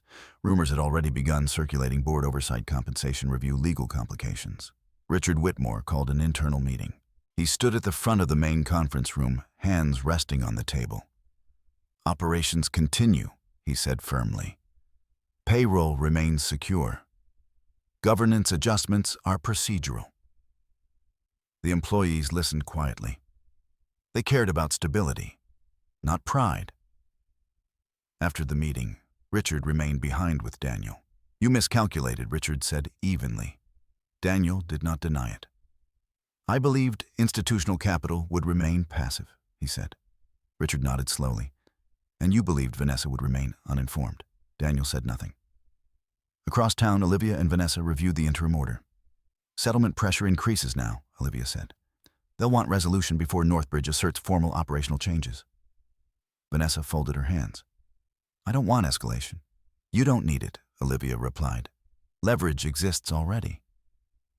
Vanessa nodded. "Prepare mediated proposals," she said. That evening, Kenneth returned home subdued. He stood in the doorway of the kitchen while Vanessa prepared tea. "Daniel thinks we should negotiate," he said. "That would be wise," she replied. He hesitated. "You're not angry?" Vanessa paused briefly. "I was disappointed," she said. "Anger is inefficient." Kenneth watched her carefully. "You could humiliate us publicly," he said. "I won't." "Why?" "Because I don't need to." The simplicity unsettled him more than accusation would have. Upstairs, Eleanor sat alone in the darkened sitting room. When Vanessa passed by, Eleanor spoke softly. "You've won." Vanessa stopped. "This isn't a competition," she replied. Eleanor's voice wavered slightly. "You hold our company." Vanessa turned toward her fully. "I hold majority oversight," she corrected, "not ownership of legacy." Eleanor's eyes searched her face. "You won't dismantle it." "No." Eleanor exhaled for what felt like the first time in days. The next morning, Northbridge issued a formal governance update. Pending compliance review, operational leadership remains intact under oversight monitoring. No removal, no public statement, just acknowledgement. Daniel read the notice with visible relief. Kenneth sat across from him, silent. "She didn't push," Daniel said quietly. "No," Kenneth replied. Richard entered the office moments later. "She won't destroy us," he said. Daniel looked at him. "Why are you certain?" Richard's answer was simple. "Because she never raised her voice." That afternoon, Vanessa met with Olivia to finalize mediation parameters. Recalculated marital asset division reflecting indirect equity. Removal of executive compensation privileges for Kenneth during oversight. Governance transparency commitments. Orderly personal separation without public spectacle. "You're offering restraint," Olivia observed. Vanessa nodded. "Restraint preserves dignity, and control is already documented." Later, standing outside the courthouse after submitting mediation proposal, Vanessa paused. The wind was sharp but steady. She remembered the ballroom, the envelope, the laughter. None of it felt sharp now, only distant. Documents had replaced performance. And performance without documentation rarely survives. Mediation was scheduled for a Monday morning in a private conference suite overlooking the river. There were no spectators, no chandeliers, no applause waiting to rise or fall. Just 4 people at a rectangular table and a retired judge appointed to facilitate resolution. Vanessa arrived first, as she often did now. Olivia Mercer reviewed final notes beside her. The proposal had been sent in advance, structured, restrained, precise. Kenneth entered with Charles Benton. Daniel followed but remained seated against the wall, officially present as corporate observer rather than party. The mediator began without ceremony. "We are here to reach an agreement that preserves dignity and avoids extended litigation. Both parties have leverage. Let's proceed accordingly." Olivia outlined Vanessa's position. Mrs. Kennedy holds majority voting interest in Northbridge Holdings, which maintains controlling equity in Whitmore Industrial Logistics. She has not exercised removal authority nor initiated liquidation. She requests fair marital asset recalculation, governance transparency, and executive compensation suspension until compliance review concludes. Kenneth listened, hands clasped. No one in the room pretended surprise anymore. The structure was known. Charles responded carefully. Mr. Whitmore acknowledges indirect ownership and agrees to recalculated asset division. However, he requests preservation of operational role, pending governance review. Vanessa spoke for the first time. "I have not requested removal." Kenneth glanced at her. "Not yet," he said quietly.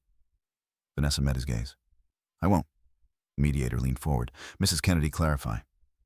Vanessa folded her hands.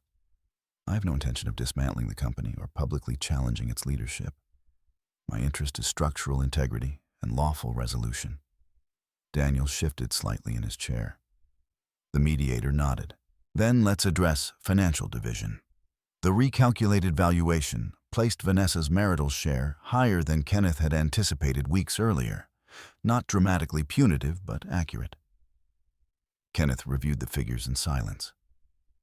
"This includes indirect equity appreciation," Charles said. "Yes," Olivia replied calmly. Daniel cleared his throat. "Northbridge oversight remains temporary," he said. Vanessa turned slightly toward him. "Oversight remains until compliance concludes." There was no hostility in her tone, only policy. Hours passed methodically. Line items adjusted. Trust funds accounted for. Executive compensation freeze acknowledged as governance decision rather than personal retaliation. At one point, the mediator asked directly Mrs. Kennedy, "Do you seek board chair authority within Whitmore Industrial Logistics?" Vanessa answered without hesitation. "No." Daniel looked up. The mediator continued. "Do you intend to sell your Northbridge interest to an external party?" "No." The simplicity of her answers altered the atmosphere in the room. She was not negotiating for dominance. She was negotiating for closure. By mid-afternoon, the framework of agreement had formed. Vanessa would retain her majority interest in Northbridge Holdings. Northbridge oversight would continue through standard compliance channels. Kenneth would remain in operational role, subject to governance conditions. Executive compensation adjustments would be compliance-based, not personal. Marital assets would be divided based on recalculated valuation. No public statements beyond procedural filings. The mediator leaned back. "This appears equitable." Kenneth looked at Vanessa. "You're leaving everything intact," he said quietly. "I'm leaving structure intact," she replied. And thus Vanessa's expression remained steady. That ended before the ballroom. Silence followed. There was no argument, only acknowledgement. Daniel signed first as witness to governance terms. Kenneth signed next. Vanessa signed last. Her signature was steady. No hesitation, no flourish. When the final documents were exchanged, the mediator closed the folder. "You've avoided destruction," he said. Vanessa nodded faintly. Destruction was never efficient. Outside the building, the river moved steadily beneath the bridge. Kenneth walked beside her for a moment before parting. "I misjudged you," he admitted. Vanessa did not answer immediately. "Yes," she said finally. Why didn't you fight publicly, he asked. Because documentation was enough. He looked at her as though seeing the full shape of that answer for the first time. At Whitmore headquarters, Richard received notice of settlement terms. He read them slowly. She preserved us, Eleanor said quietly from the doorway. Richard nodded. She preserved structure, he corrected. Daniel entered moments later. She could have removed us, he said. Richard's expression was thoughtful. She chose not to. Daniel exhaled slowly. We assumed weakness. Richard's reply was measured. She was patient. Later that evening, Vanessa returned to the Whitmore estate for the last time. She moved through the hallway, calmly packing only what belonged to her. Personal documents, clothing, her journals, the black folder containing Northbridge filings. Eleanor watched from the staircase. You're walking away, Eleanor said softly. Vanessa paused. Yes, with control, with responsibility, Vanessa corrected. Eleanor descended the steps slowly. You never shouted, she said. Vanessa offered a faint, almost imperceptible smile. I didn't need to. Upstairs, Kenneth stood by the bedroom window. He did not attempt to stop her. Will you remain involved, he asked. In governance, yes. And in my life, Vanessa met his eyes. No. There was no cruelty in the answer, only truth. When she closed the front door behind her, the house felt unchanged. But power had shifted permanently. Not through revenge, not through spectacle, through structure. The following week, Northbridge issued a brief internal memorandum. Whitmore Industrial Logistics remains under majority oversight in accordance with governance policy. Operational leadership continues under compliance review. No mention of divorce, no mention of humiliation, just procedure. Vanessa relocated to a smaller residence overlooking the harbor. Her office desk faced the water. She logged into the Northbridge portal once more. Compliance review concluded. Executive compensation realigned. Consulting agreements terminated. Trust funds disclosed. Stability restored. She closed the laptop gently. Control had not required noise. Justice had not required humiliation. And departure had not required bitterness. In the quiet of her new home, Vanessa Kennedy allowed herself one steady breath. The laughter in the ballroom no longer echoed. Only the sound of papers turning. The final decree arrived on a Thursday morning. It was not hand-delivered in a ballroom.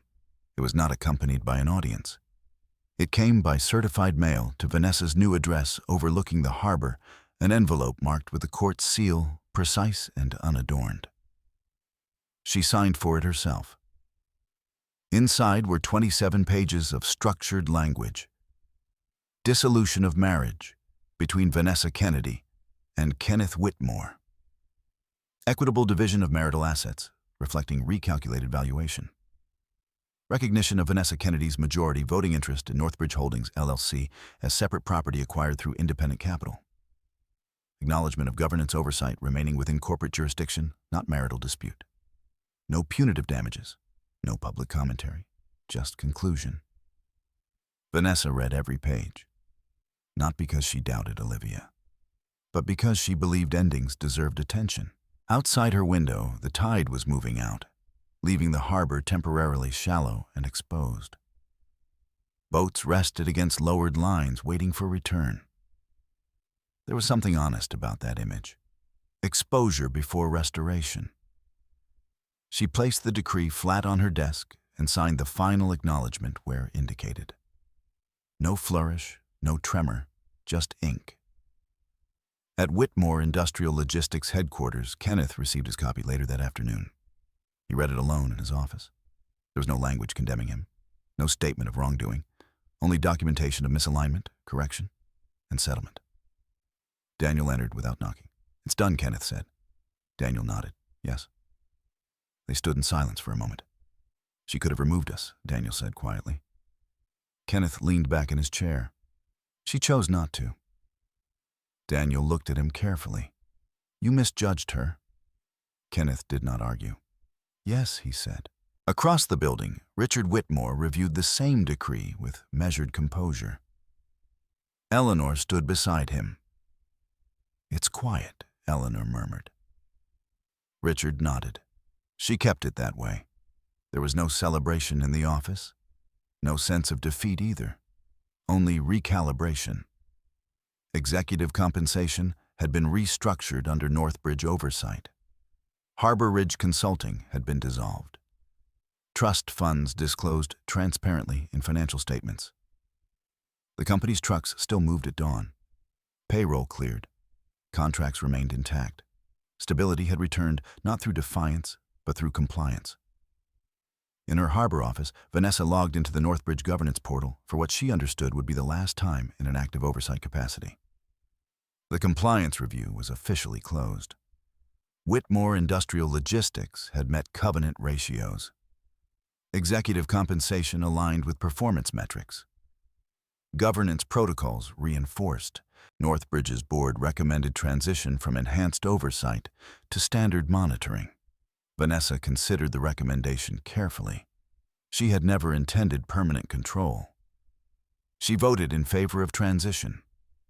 The motion passed unanimously. Her majority stake remained intact, but she did not expand it. She did not sell it either. Ownership, she had learned, was most powerful when exercised sparingly. Later that week, she drove to Whitmore headquarters for a scheduled governance meeting. It was the first time she entered the building without tension. Employees greeted her politely, not with fear, not with resentment, just acknowledgement.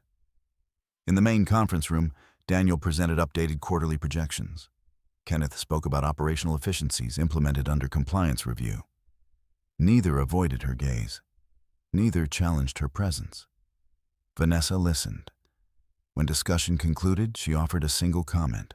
"Maintain transparency in executive reporting," she said. "It protects you." Daniel nodded. Kenneth said nothing. The meeting adjourned without friction. As Vanessa left the building, she paused briefly near the freight yard. Morning sunlight reflected off metal trailers. Drivers checked manifests. The company was functioning, not because she had dominated it, because she had documented it.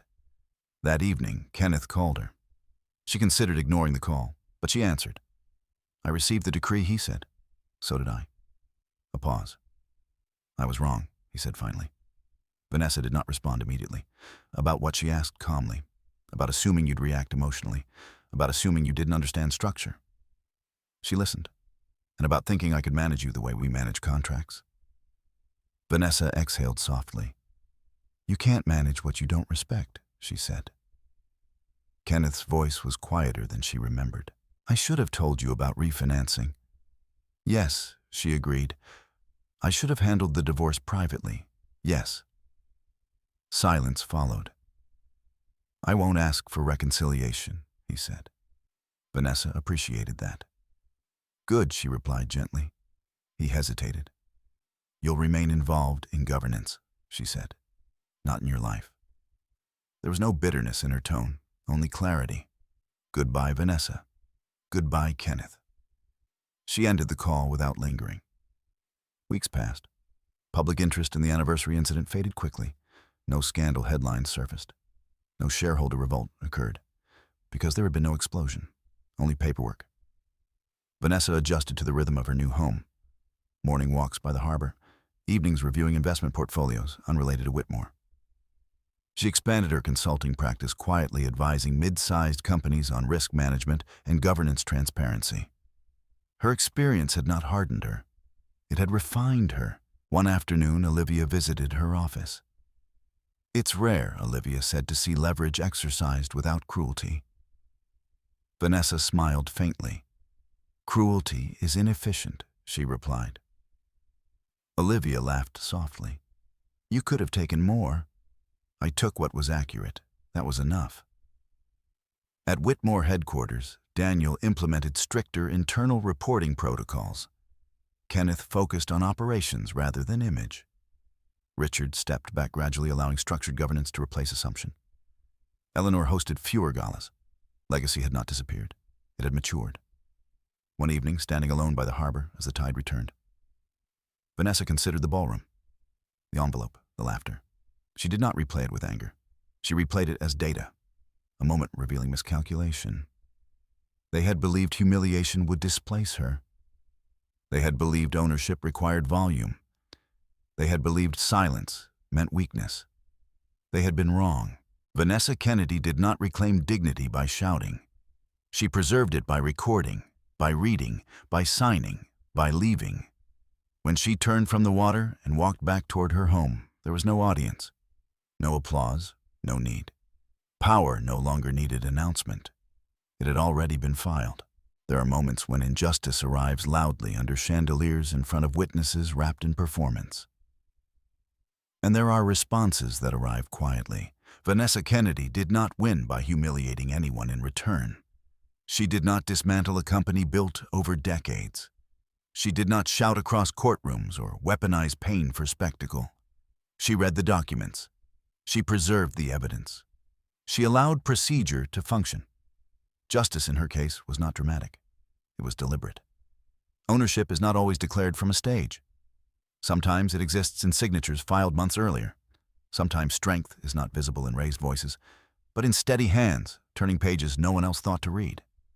The people who laughed believed power was immediate and public. They learned it can also be patient and private. If this story resonated with you, if you believe quiet strength can be more powerful than noise, let me know where you're watching from and what time it is in your part of the world. Stories travel far, but integrity travels further. And if you value stories where dignity stands without spectacle, you're welcome to stay connected.